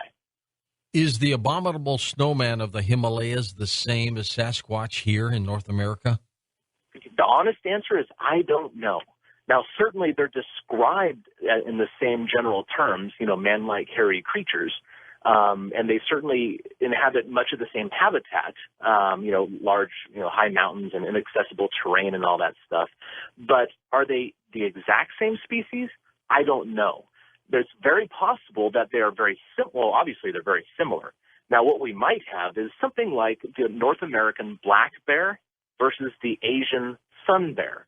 They're both bears. They're both black in color. They're both more or less the same, but they're different species because they inhabit different niches in their environment. Now, the Yeti and the Sasquatch might be a case of that. However, they might just be one species with a worldwide distribution. We don't know yet. In your career, Cliff, what has been one of the strangest Bigfoot stories you've ever heard? Oh, gosh, one of the strangest stories. I hear a lot of stories. I hear stories about Sasquatches speaking English to people. I hear stories about Sasquatches going invisible right in front of people's eyes.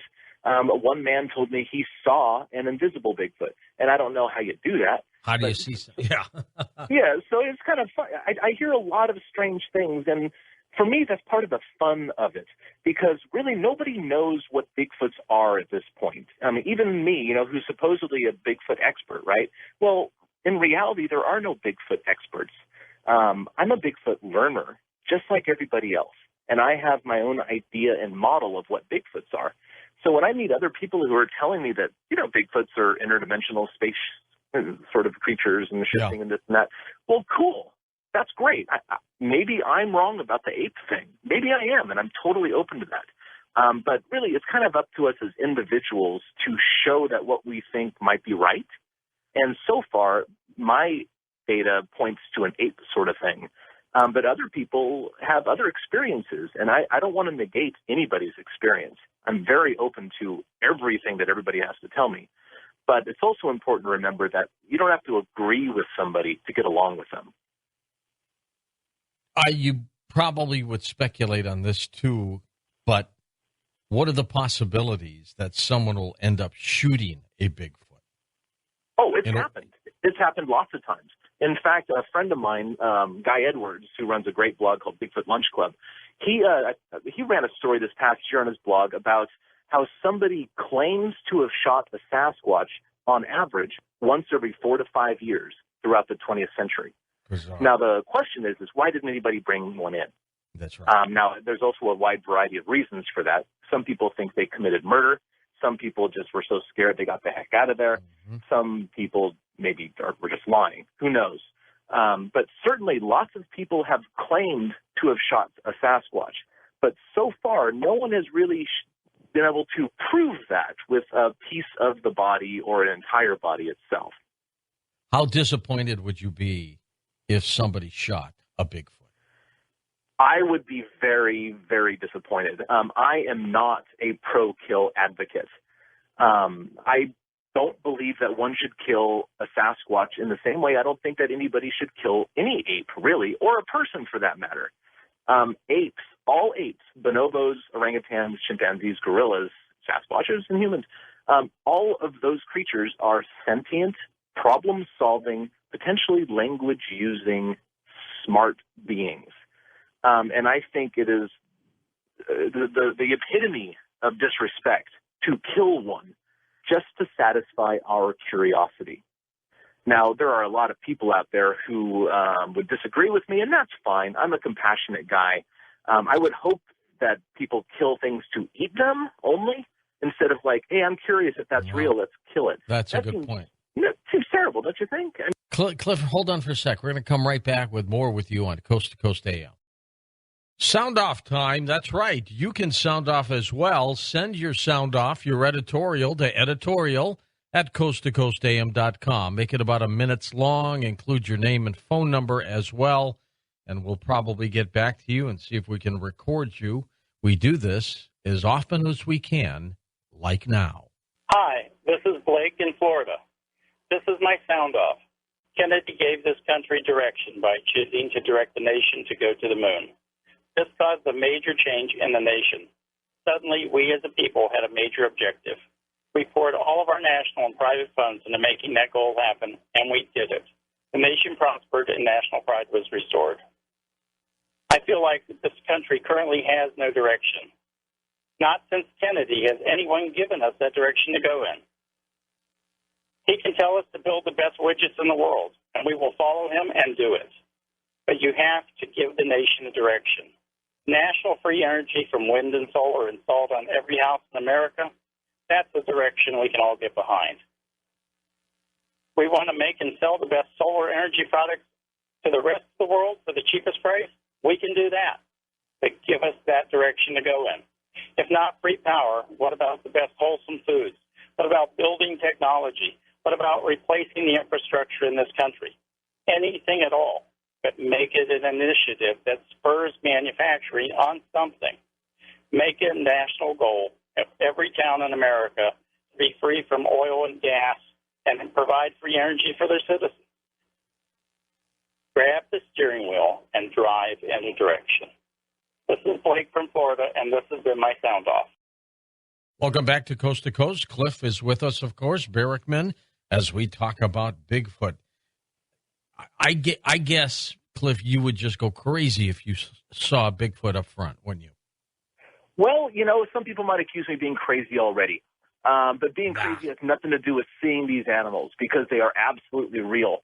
I, of course, am ever seeking that close, beautiful daylight sighting. I'll probably be seeking that for the rest of my life. And actually, you know, if it happens tomorrow, I'll go back for more. I'm a lifer. I love what I do. I am a Bigfooter, whether I'm on the show or not.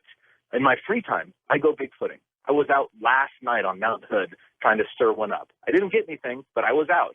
And that's what it takes, getting off the couch, getting out from behind your computer and going out into the woods and seeing who's home. Are they primarily in the Northwest? Absolutely not. That's a huge misunderstanding. Sasquatches seem to be more or less distributed across the continent. Now, they are simply not a sort of tropical or desert creature. They're not really built for that. Sasquatches are very large and hair-covered. As it turns out, large animals are much more common the further away from the equator. It's called Bergmann's rule. Bergmann was a biologist, and he studied various animals. And Bergmann's rule is basically that within a species, the closer to the equator that species lives, or a member of that species lives, the smaller it is. In other words, black bears that live in Southern California tend to be smaller than black bears that live in British Columbia. And it has mostly to do with heat retention. The larger and more massive an animal is, the more easily they retain their heat. So Sasquatches, being extremely large, retain their heat very, very well. So they are adapted to colder climates. But so having said that, you don't find a lot of Sasquatch reports in Mexico, for example, although there are some historical ones from the mountainous regions south of New Mexico. So they're more common the further north you go, I would say. And British Columbia probably has the most. But they are certainly nationwide. There are reports in Florida. There are reports in Maine. There are reports in California and Washington and Alaska and unlikely places that people wouldn't think of, like Pennsylvania, Oklahoma. There's quite a few from a lot of places that people would just be very surprised to hear about. They sure would. Well, eventually, maybe one day we'll get very lucky and we'll find one, huh? Or maybe a whole family. Well, yeah. Well, really, what does find mean? Like, people ask me that a lot, finding Bigfoot. If I'm out in the street and somebody, recognizes me, they might shout at me from their car, like, "You found one yet?" And I kind of walk away, I smile and I wave, but I kind of think to myself, like, what does that really mean, find one? I guess see one? Well, I think I have seen one. So what else could find me? Photograph one? I'm working on it. I'm doing the best I can, but I'm just one guy. Record one? Okay, I've done that. Got close to them? I've done that too. Find, though, that's kind of an ambiguous term. People often ask, what would you do if you did find one on the show? And I always say, well, I guess we'd change the name to Found a Bigfoot. I love it. Let's talk about the show for just a moment. You're having fun doing it. How did it evolve? Oh, gosh, it's evolved in a lot of ways because it was a big learning experience for both the team members and I and the production company that makes it, Ping Pong Entertainment, and also the Animal Planet, which is, the network that we're on, because all of us had to learn how each other works. For the 4 cast members, we've been three of us have been doing this for 20, 25 years. Bobo, Matt, and I, we've been doing this for a long, long time. Renee's fairly new to the field, which is good because she kind of represents the newbie, kind of uninformed skeptic in a way, because this is all kind of brand new. Even though she's been interested in Bigfoot for a long time, she hasn't really devoted her life to it like the other 3 people, Matt, Bobo, and I have. And certainly the production company, they've made a number of very successful shows. Most prominently, I guess, would be Destination Truth with Josh Gates. So they've had some experience in looking for, weird things that people don't think exist. Now, when we went out in the field, we're used to doing things our way, and their job is to make compelling TV. And sometimes Bigfooting and making compelling TV are diametrically opposed in how you do that. So it took a long time for us cast members to really adopt to making television, and also for the production company to adopt to really looking for Bigfoots, because we're not actors. We're really Bigfooters. I mean, if you've seen the show, clearly we're not actors. No, you're not. Yeah, we're out there doing it because that's what we do. And sometimes making television show actually gets in the way of getting close to Bigfoots. And in other ways, it helps. So it took a long time to kind of get used to one another, and there were some growing pains along the way. We refused to get excited about things that we knew weren't Bigfoots, which kind of went against the whole television ethos of, get excited before the commercial break. But eventually, we kind of found a really comfortable middle ground where we're not faking anything at all. We will not fake. Our reputations and our honesty and integrity is more important than television. And the television company, the production company, has really adapted to us and realized that, these guys can make a pretty good TV show without lying and hoaxing and being artificially excited and all that other stuff. So it's been a learning experience, and I think we found a really comfortable middle ground that makes a good, compelling TV show that people seem to enjoy, and I'm very thankful for that. And, there's really some camaraderie there, Cliff, isn't there? Oh, yeah, but there's also friction, I have to say, which is, I think, the fun part of the show. We all have a lot of mental friction with Renee, for example, who is left without an explanation for what these people or witnesses are seeing, but she still refuses to accept that Sasquatches might be real. And even within Matt, Bobo, and I, we all know Bigfoots are real, And we even disagree at times as well about what is a Bigfoot and what is not, or what they do. But as far as camaraderie goes, oh, yeah, absolutely. It's hard not to become close to some people when you're on the road with them for 8 or 9 months a year. And sometimes I just want to pull my hair out because they drive me mad. But having said that, like, thank God Bobo's on the show, because Bobo and I have been very, very good friends for, almost 10 years now. He and I have spent just countless nights in the woods together at, Bluff Creek and in California and British Columbia and all over the place, going out in the woods and trying to find a Bigfoot. Well before the show. We just do it because we love it. And I was a teacher before I had the show, so I had a lot of time off. Right. And Bobo is a crab fisherman, which is a winter sort of job. So during the summer, he had a lot of time off. So we would go spend, literally, over a month or 2 months at a time, out in the woods and goofing around and traveling around. And so I'm closest to Bobo of all the four. He is one of my best friends, and I hope he always will be. And certainly I would think that camaraderie does come through the screen, and people can see that. So I hope that people enjoy going out with Bobo and I and can tell that we're very close. And, has any of the crew members, has anybody seen Bigfoot?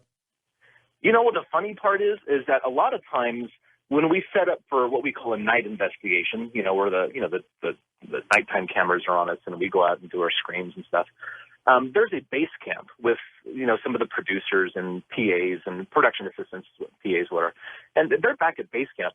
But several times, we've been a couple miles away from camp, and the Bigfoots came to camp. In Virginia, we were at a place called High Knob, and we didn't get anything on that night investigation. I think it was the night that we put out that sparkle powder that CSI guys use, so if something comes up, you can track them with ultraviolet light. But while we were out doing that, Bigfoots came to base camp and were pelting our gear truck with rocks. And, of course, the producers who were inside the truck, they're when we're out for, even though the night investigations really only take up about 4 minutes of the television show, we're out for between 4 and 7 hours at a time at night doing this. And so the producers and other people who are left back at base camp, well, they sleep or they, watch a movie on their computer or they play, games on their phone with their friends or whatever. They're just killing time, reading sometimes.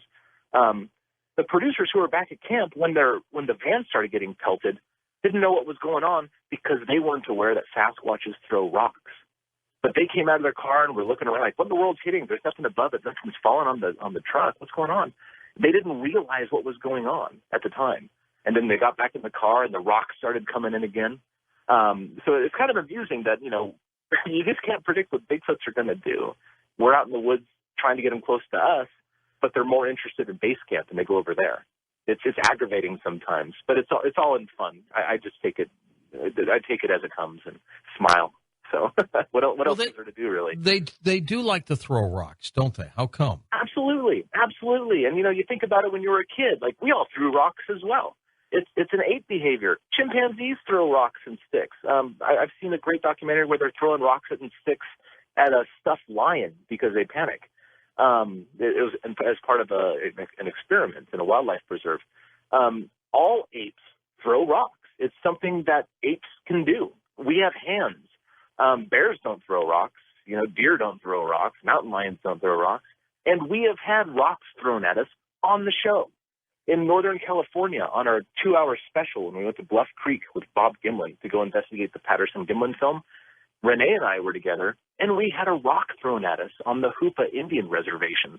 Renee doesn't know what did it because Bigfoots aren't real. But I know what did it because Bigfoots are real. Bigfoots throw rocks. We had one there. It was amazing. It is amazing, isn't it? Just truly remarkable. Yeah. Well, yeah. One day maybe somebody will catch it. Has anybody ever seen a little baby Bigfoot? Absolutely. People do report infant Bigfoots, although it is very rare. Certainly amongst the rarest sizes of Bigfoots to see. I got a great report from a woman who saw one a number of years ago when she was much, much younger. And she drew a picture of it for me, and it for all the world matches that of an orangutan, but a real light blonde hair. There are footprint casts of baby ones as well. We talked a little bit about the casts a little bit earlier, those 5-inch ones that I have that come from the Blue Mountains. This is kind of an interesting story. Those footprints were cast by an old mountain man named Wes Summerlin. He and his wife had seen Sasquatches on a number of occasions. They made their living by backpacking very deep into the Blue Mountains and taking people out on horses. And unfortunately, Wes Summerlin is now dead. He was very old, though, and he lived in the Blue Mountains all of his life. He and his wife enjoyed going pack horsing to remote locations, and they went to a spot by a spring and set up camp for the weekend. And one of the things they did to set up camp was to shove a PVC pipe into the ground at the location of a spring. And what that does, it kind of focuses the water of the spring. Instead of being soaked up by the ground, it kind of it pours out of the pipe, and that was their water source for the weekend. Well, when they left, they got about a mile or two from camp, and they realized, oh, no, we forgot the PVC pipe. And so Wes went back there to get it. And when he went back there, he found that the entire muddy spring area had dozens and dozens of footprints in it that were not there when he left, just maybe a half hour, 45 minutes before. There were quite a few juvenile footprints, those 5-inch ones that I was talking about, accompanied by 14-inch ones, presumably its mother. Fascinating behavior right there, because they were waiting for Wes and his wife to leave before they came in to inspect what those two human intruders were doing. What do you think they eat, Cliff? I think that they eat anything that has any sort of nutritional value at all. I believe that Sasquatches are the ultimate omnivores in North America. Right now, that title is claimed by bears, and they certainly utilize quite a variety of food items. But Sasquatches, I think, can utilize even more. Now, it's been determined so far, an anthropologist friend of mine, she's the head anthropologist for Stanislaus National Forest down in California. She has, her gig is basically looking at Native American archaeological sites. So as part of her job, she found that Native American archaeological sites strongly correlate to deer migration routes. Well, not only is she an anthropologist, she's a Bigfooter as well. She's seen them. She knows they're real. So just for fun, she overlaid a sightings map on the same map where that shows Native American archaeological finds and deer migrations. And as it turns out, the Bigfoot sightings exactly correlate to the deer migrations. Well, that's some pretty strong evidence, plus the eyewitness evidence that goes with it, that Sasquatches eat deer. And not only would they be eating the deer and other herbivores that they can catch, it's my opinion that they're also eating the same plant items that these herbivores are eating. So they have a huge variety of food items in their buffet, and I think they take advantage of every single item on their plate. Have they ever broken into a house? Absolutely. Well, at least I've heard stories of that. I don't know if it's true, but I tend to think that most people are not liars. But then again, that's because I'm not a liar, and I guess we see ourselves in others.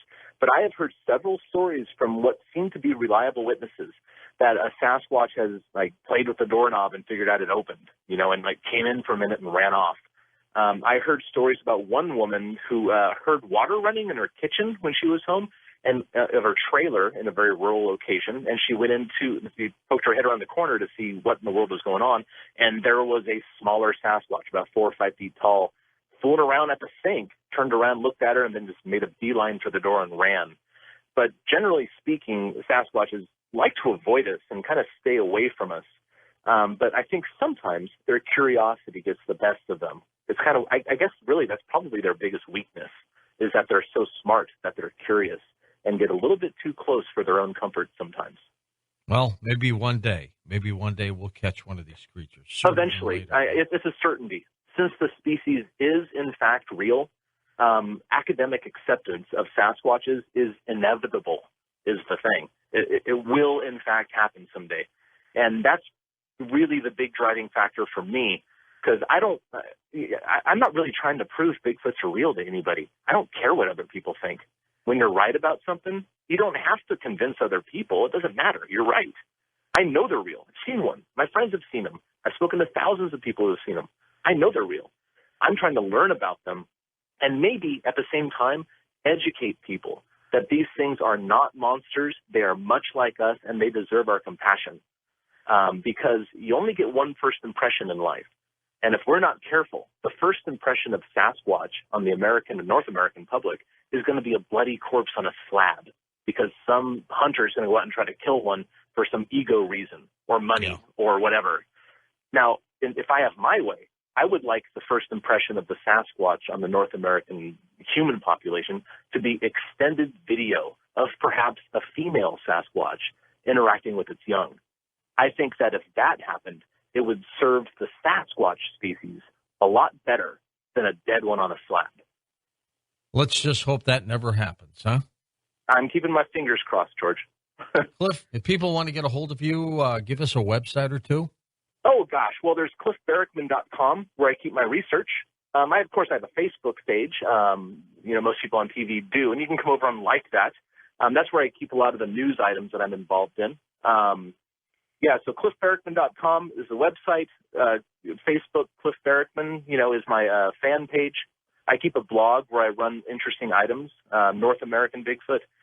Got a Twitter account. Gosh, there's so many ways to get a hold of me. If you just go online and Google Cliff and Bigfoot, you're bound to run across. You got it. Let's take phone calls with you when we come right back on Coast to Coast AM. So, do you have a question for Cliff Barrickman or perhaps a Bigfoot story? Share it with us when we come right back on Coast to Coast AM. And welcome back. We're with Cliff Barrickman. Cliff, the expeditions that you undertake for finding Bigfoot, how do you pick the locations? Well, that's a pretty long, drawn-out process that is usually started by the four members of the team in conjunction with the production company.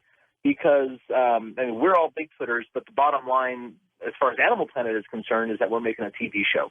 So we need to have a compelling piece of evidence to bring us someplace. And generally speaking, that comes in the form of a photograph or a movie or sometimes footprint cast like the London cast here in Oregon, or a peculiar event or circumstance like in our Alaskan episode, the mayor of a town contacted us, or the same thing with the Louisiana episode. The mayor of those two towns contacted us saying, there's a lot of Bigfoot sightings around here. Some people are uneasy. Why don't you come over and take a look and see what's going on? So that's how the locations are chosen. And generally speaking, if there is a Bigfoot film or photograph or footprint from that area, there's usually some Bigfoot activity not that far away. And since Bigfoots are real animals, if they're around, people tend to see them. And so witnesses will be there as well. Now, if we got a report from the middle of the Mojave Desert, we would look at it and say, well, this probably isn't the real deal because there's no other reports from the middle of the Mojave Desert.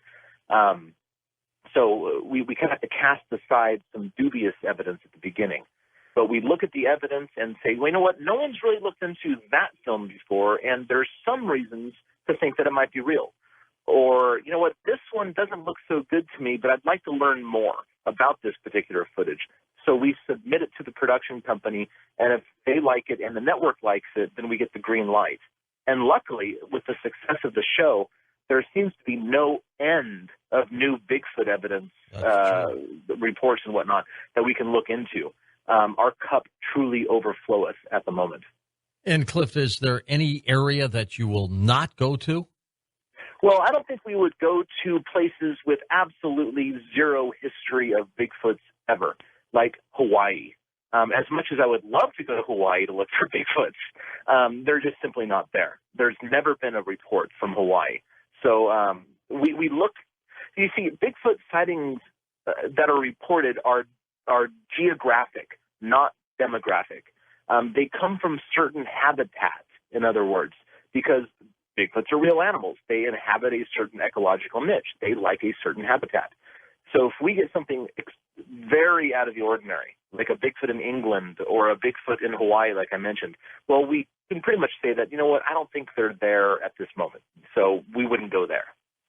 Okay, let's go to the phones. Kevin is in Rochester, New York. Get us started there, Kev. Go ahead. Hi, good morning. Great show, George. Thank you, sir. Cliff, love the show. Just had a bunch of bullet point questions. That how many Bigfoots do you think exist, like in North America, maybe by region? And then how long, what do you think the lifespan of one is? And how many would you need to keep a a population of a species going? Okay, good. I'm glad you stopped there because I'm running out of RAM. As far as, like in my brain at least, I can't remember that many things in a row. Okay, as far as the general population in North America, the number I give is probably somewhere around maybe 10,000, give or take a few thousand.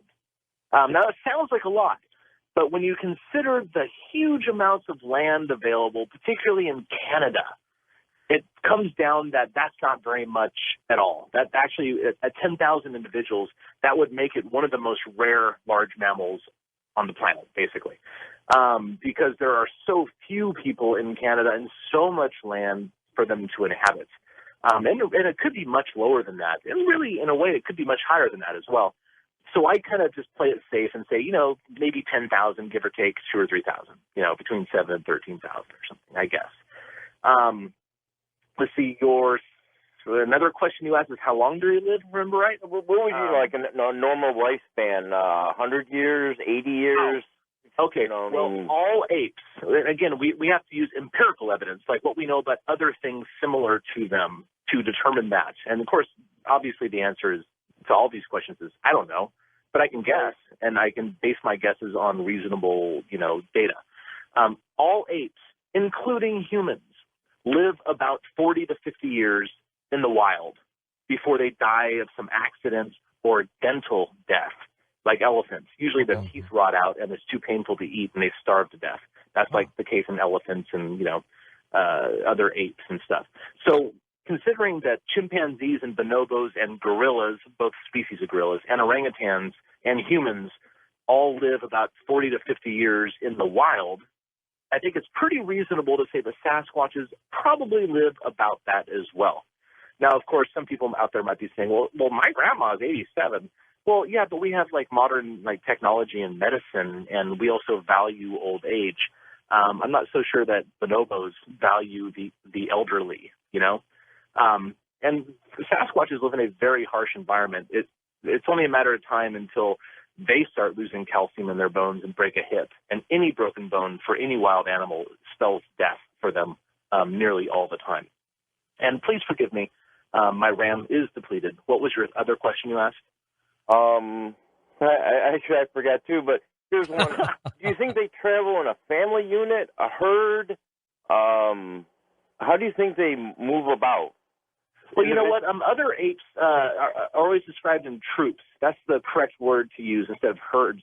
Now, I wouldn't attribute troops to Sasquatches, and that's just because I love the creatures so much. I think that they are so much more human-like than most humans would be comfortable with. I say they travel in family groups, and that, or as individuals. But generally speaking, I think they're in family groups because, I base that on footprint evidence, that when 2 or 3 different individuals' footprints are found in the same general area, maybe even less at the same time, we don't know. And also in the fact that Sasquatches seem to be vocal animals that communicate with each other, maybe through some sort of proto-language, but certainly through long, drawn-out yells and screams and knocks. And if they're yelling, like in the middle of the night, going, whoop, or whatever, they're not doing that if they're alone. They're doing that because they think there might be another Bigfoot nearby. And that evidence makes me think that even though most sighting reports only see one individual, that they very rarely travel alone. I think that they travel in very small groups, perhaps 3 individuals at a time.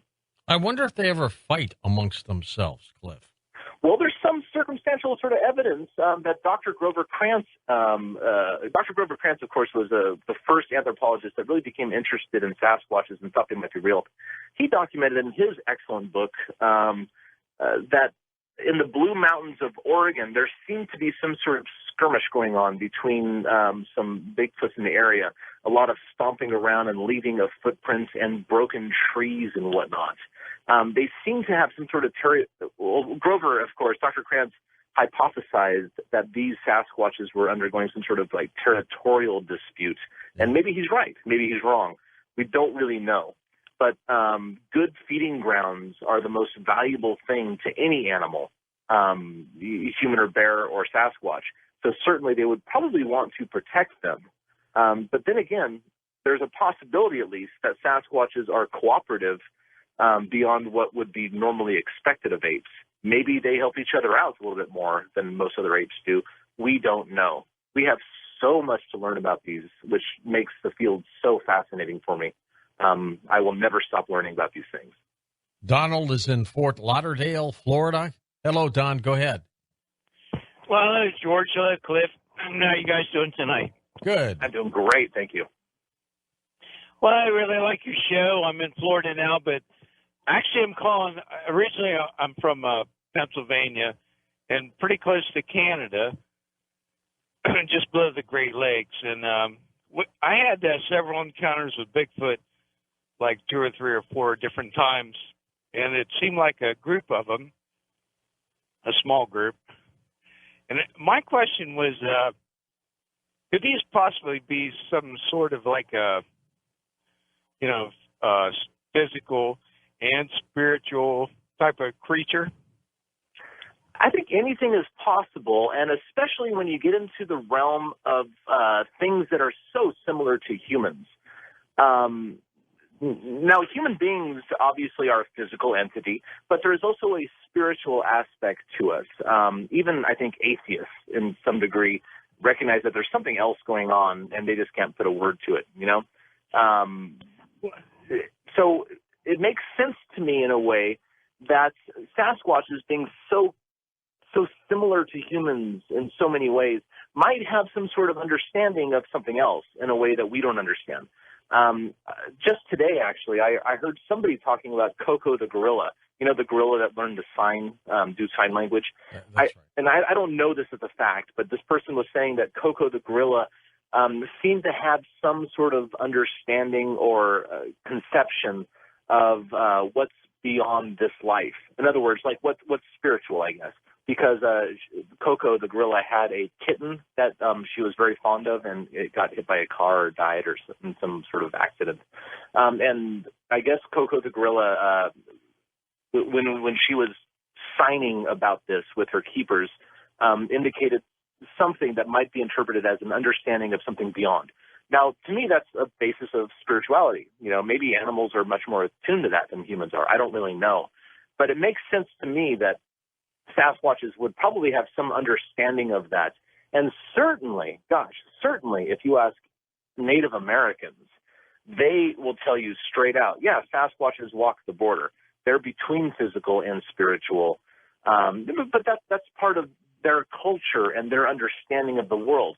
They also understand the other animals as well as themselves as sometimes walking that border as well, from what I understand from my Native American friends. Native culture is so interesting and so easily contrasted with the dominant European culture that most of us live in, because for natives, there is no distinct line oftentimes between the spiritual and, quote unquote, real. They live their religion. They live their spirituality. So certainly from a native perspective, Sasquatches would walk that line. And that's just, to me, another reason to not only respect Sasquatches, but to respect those who know most about Sasquatches, the native people of North America. Let's go to Linden, Texas. First-time caller, Brenda, is here. Hi, Brenda. Hey, thank you for taking my call. Sure thing. And I just want to tell Cliff, thank you for the show of Finding Bigfoot, because thank you for watching. Up until we started watching that show, everybody thought I was crazy. So we have Bigfoot on our property. They walk right up by our house. The first time I heard one walking was in 2010, and my husband thought I'd gone completely crazy, didn't know what it was, and we've had them come around our pond, doing that whoop, whoop, all the way around the pond. That's fun. I've had them, we've had pictures taken. My son started investigating, and he's taken some pictures. And we do know that we have a family, and we are so happy that we have a family. This past year, they had a little baby. We found my son found the footprints of the baby, and we've been kind of feeding them, but 2 weeks ago, we finally had our first sighting. Our neighbor seen it cross the road right by my house and go across in front of her, and we were just tickled to death that finally somebody had seen it in our community and knew that I wasn't crazy. Well, you're not alone. You're not alone. Sir? I was just saying that you're not alone. There are hundreds of people across North America that are aware that they share their land with Sasquatches. Most people, frankly, honestly, most people who share their land with Sasquatches have no idea they do so because Bigfoots are so good at what they do, at remaining hidden. But they do make mistakes every once in a while, and more importantly, to me at least, is sometimes they let their guard down and maybe don't care as much if they're seen or detected. And it sounds like perhaps you have a situation like that on your hands. And what I would recommend to you is that treat them with respect. Treat them as just people who share your land with you. And if you're lucky enough to see them, then count your blessings. That's beautiful and wonderful. Keep people away from there because there are some people with ill intent. If you are willing to share your encounters and information with me, you can go to my website, cliffbarackman.com, and tell me about what's been happening. I promise I will keep your location and your name confidential. I am a learner. I want to learn as much as I can about Sasquatches. If you would like to share your information with me at cliffbarackman.com, you are welcome to do so, and I promise I will never betray your trust or the trust of the Sasquatch. Cliff, what do you see as the most compelling evidence that Bigfoot exists? The most compelling evidence for me that Sasquatches are real is not a single film or a single footprint or anything like that. It's actually the congruency of all of the available data. And what I mean by that is that footprint reports dating back decades, or footprint findings and casts dating back decades, show the same anatomy as the footprint casts that might have been cast yesterday.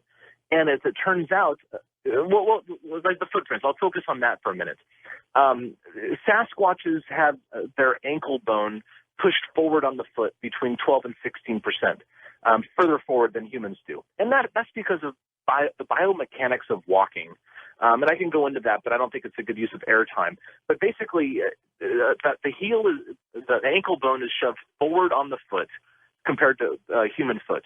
Now, you can actually see that in the Patterson-Gimlin film, for example, because it results in an elongated heel. Like it looks like the heel is protruding out further. And you can actually see that in the Patterson-Gimlin film, and that was predicted by footprints. Also predicted by footprints is the flexibility of the mid part of the foot that I mentioned earlier. And you can actually see the subject of the Patterson-Gimlin film flexing her feet as she walks.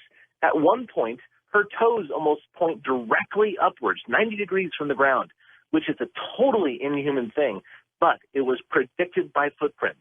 It is congruent with the other data. And then we get into sighting reports where people are reporting behaviors that were reported back in the 1860s.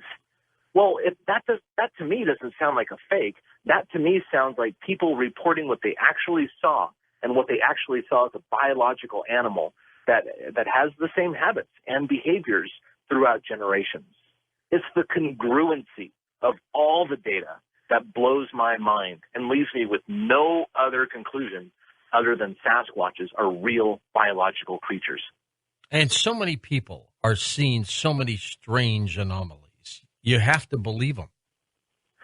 You know what? The people who think that all these people are liars, what does that say about them?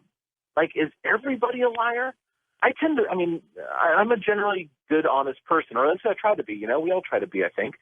And I just cannot accept that the tens of thousands of people that have reported seeing these things with nothing to gain and everything to lose, that every single one of those people is either lying, hallucinating, or plain wrong. Yeah. That to me is more fantastic, more phenomenal, more unbelievable than the fact that we might have overlooked a very secretive, rare, nocturnal primate. We're going to come back in just a moment here on Coast to Coast AM. We're going to take final phone calls as we talk about Bigfoot. Your stories, your questions, we'll take them all on Coast to Coast AM. And when we come back, I'll tell you what's in store on our next program. We'll be right back. On our next Coast to Coast program, another split show for you. We're going to talk about divine messages, and then Lynn McTaggart's joining us to talk about that experiment we did over Washington, D.C. to try to control crime. She'll have some results for us, so you don't want to miss that. Speaking of don't want to miss things, Beyond Belief, our television show, I hope you're watching it. You can. If you're not, for 10 days free, simply go to our website, coasttocoastam.com. At the top, click Hosts, and then the TV icon opens up, and take advantage of it. 10 days free. It's Beyond Belief. Welcome back. Cliff Barrickman is with us. Cliff, what are your next projects? Currently filming a DVD release. Just this last week or so, I released my first DVD production that is totally separate than Finding Bigfoot. It is totally different than anything else that's ever been out there, and it has more Bigfoot information, including photographs of Bigfoots that I analyze and basically mathematically prove are probably Bigfoots. It's called Bigfoot Road Trip. BigfootRoadTrip.com is where you can get it, but it's basically a collection of stuff that I'm doing in my free time. Because as I mentioned earlier, yeah, I go Bigfooting for a living, and I'm very lucky about that. But when I'm off, I go Bigfooting. I love Bigfooting, and it occurred to me that, you know what, a lot of people in various parts of the country either can't afford to get out for the amount of time that I'm lucky enough to, or they don't live in a place where they think Bigfoots are. So I'm basically inviting the public out Bigfooting with me on my adventures, showing you what the Pacific Northwest looks like, discovering new footprint casts that have never been seen by people, and analyzing evidence in a way that has never been presented before in my own DVD release. Bigfoot Road Trip 1 has already been released and is for sale, and I'm currently on Bigfoot Road Trip 2. I've been on vacation from Finding Bigfoot for the last month or two, and I'm spending my free time doing what I love most, Bigfooting out of the woods, and I'm filming it along with my weirdo friend, Craig Flippy, who is my videographer and editor, and we're putting together our adventures into Bigfoot Road Trip 2, which should be out next year at some point. So I invite everybody to come out with me and, participate in this, because it's a lot of fun. I love Bigfooting, and I don't like anything that's a drag. Bigfooting is the most fun thing I've ever done, and I invite everybody out with me. And you're sure you won't get attacked by a Bigfoot, huh? You know what? I'm not sure, and that's part of it. And you know what? Frankly, George, I'm willing to take one for the team. That's kind of part of being so vulnerable out there in the woods, because it's all well and good for skeptics who live in Los Angeles or somewhere like that to say, oh, Bigfoots aren't real. But you know what? Put your butt out there in the woods, in the dark, alone, and you tell me that same thing with utter confidence that Bigfoots cannot be real, and I'll know you're a liar, because when you're out there, you feel very vulnerable. And if one happens to get ugly on me, well, you know what? That's it. That's okay. That's kind of the way I want to go. I would rather be wrapped around a tree by a Sasquatch than die in a hospital full of tubes, like a bunch of tubes in every orifice I have. That doesn't seem like a great way to go. However, getting attacked by an 8-foot ape man and getting wrapped around a tree, well, sign me up. That's an adrenaline-filled ride, and it's the last one I'll ever take. I'm up for it. Let's do it. All right, to the phones we go. Mark in Monterey, California. Hey, Mark, go ahead. Hey, how you doing there, George? Good, Marky. Hey, so I live over in Monterey County here, and I don't know if you guys have heard of the Ventana Wilderness. Pretty big woods out here. Sure. Yep. Of course, great sightings come out of there, in fact. Okay, yeah, that was actually one of my questions, if you guys have sightings down here, because I'm a big-time hiker and hunter, and so I always make trips out there. One time I was about 11 miles out there, came across a game trail, and saw what I thought to be bare human footprints. And then me and my wife, we got down, looked at them a little bit closer, and noticed that they were larger and a lot more elongated than they normally would have been. So we thought it was pretty odd, and then kept going, and on our way back down the same trail, we noticed another set, same size, going the other direction. And so my question was basically just what you think their senses and capabilities are compared to other intelligent animals, as to why people don't have more person-to-person sightings with them when people can go out there and, go hunt a cougar or a mountain lion and have success when they have, excellent senses and hearing and vision and stuff like that. Okay, well, first of all, I would really like to hear more about these footprints. I will be in Monterey sometime in the next 6 months actually doing some stuff with the show. Monterey is actually very viable Bigfoot habitat, as well as Santa Cruz above it. I know an excellent researcher by the name of Bart Coutinho who lives in Monterey and probably would like to speak to you. So, again, I would encourage you to go to my website, cliffberkman.com, and file a sighting report or just send me an email and remind me who you are, please, and where you are. And I can get you in touch with somebody who might be able to shed some light on your circumstance. But as far as what Bigfoots are like, in the brain, so to speak, and how they sometimes get seen versus, but yet we can hunt cats and stuff like that. But you know what? Mountain lions, cougars, mountain lions, pumas, whatever you want to call them, people hunt those with dogs, basically, is what it comes down to. Dogs use their smell. They tree the cat. They shoot it out of the tree. This seems very unsportsmanlike to me, especially since they don't really eat cats. But, people like, I guess, to kill things, I guess. I don't know. I'm not really one of those guys, although I do fish. But so that kind of solves that question about, like, how come cats can be hunted and whatever else. It's because we're using the superior senses of dogs. But people do see Bigfoots rather often, but you don't hear about it because the general consensus is that people don't talk about it. They don't want to be ridiculed by their peers.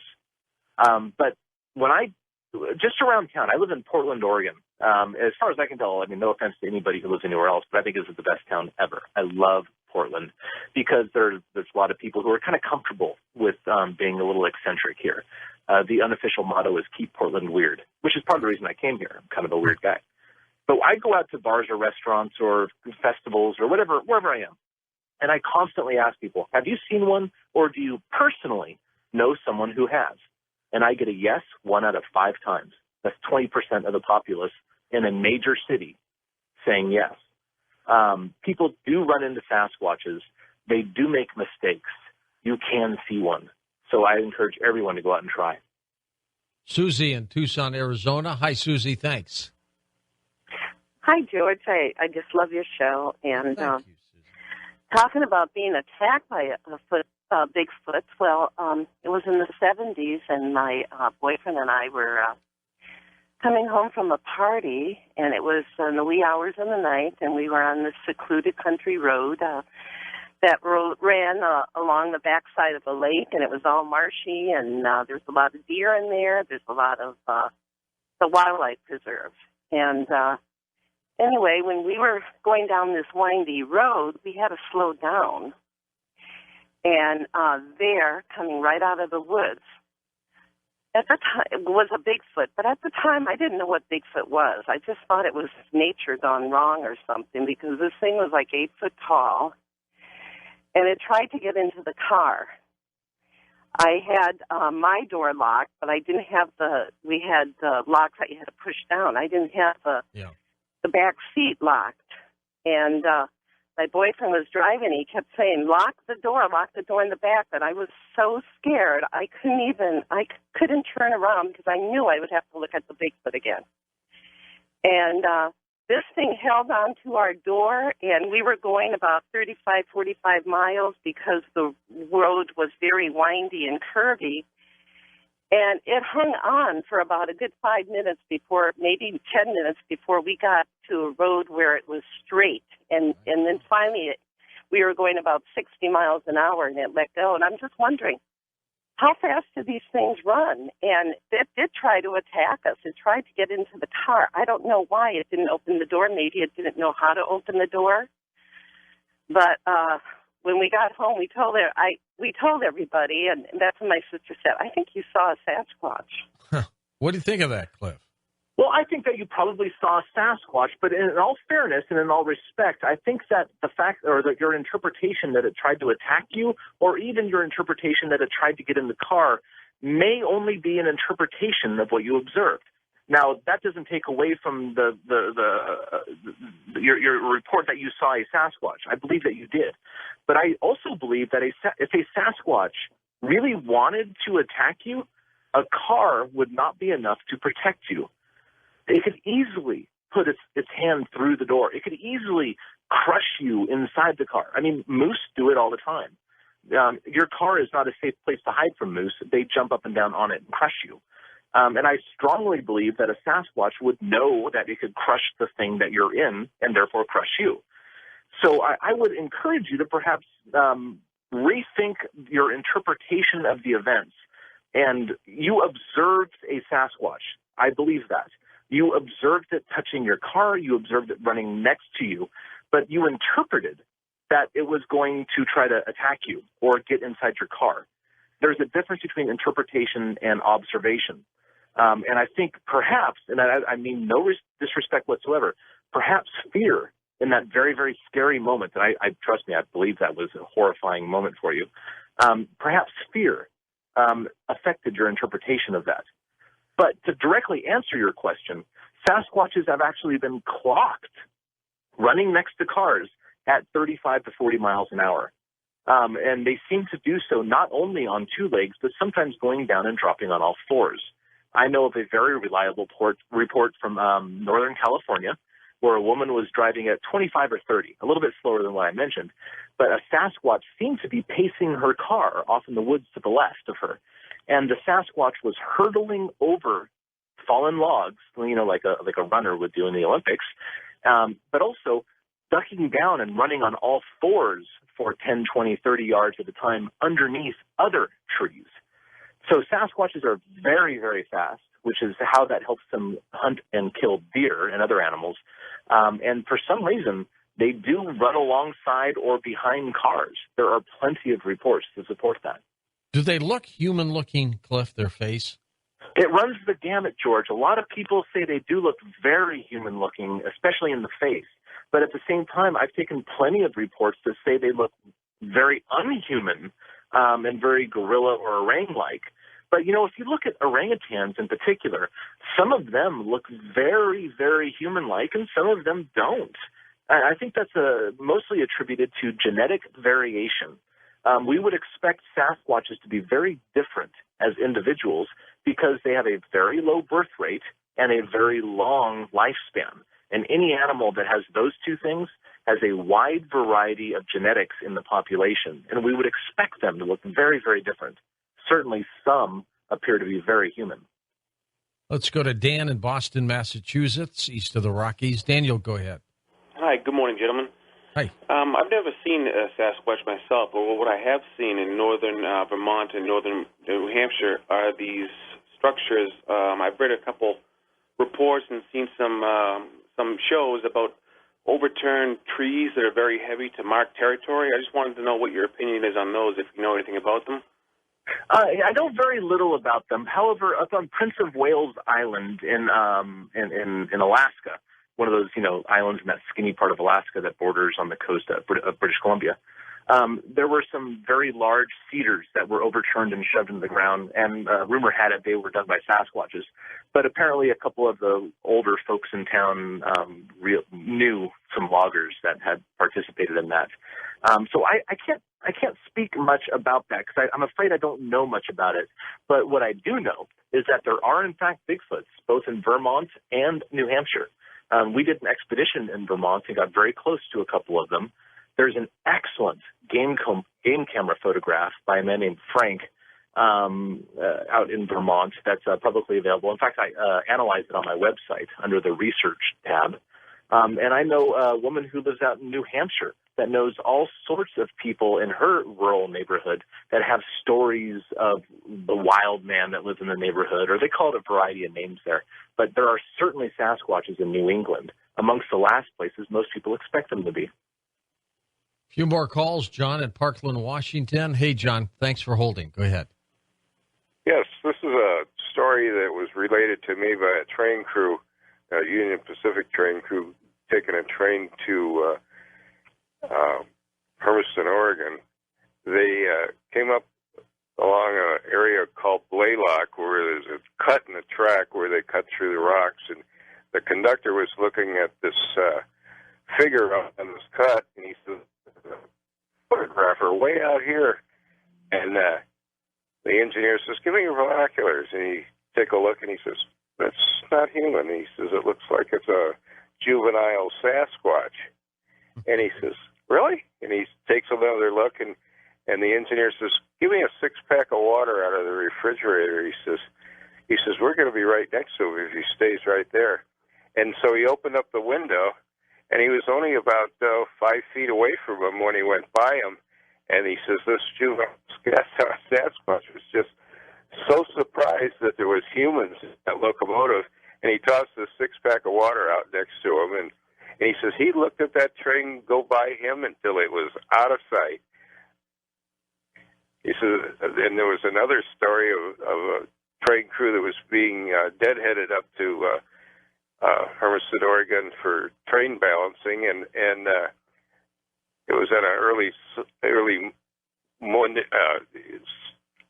early weekday morning. It was real cold, and it was sunrise. This figure ran out of jumped across Interstate 84, and then jumped the Jersey barrier and was hit by a westbound automobile. And the person who was driving that car stopped, and they were quite rattled.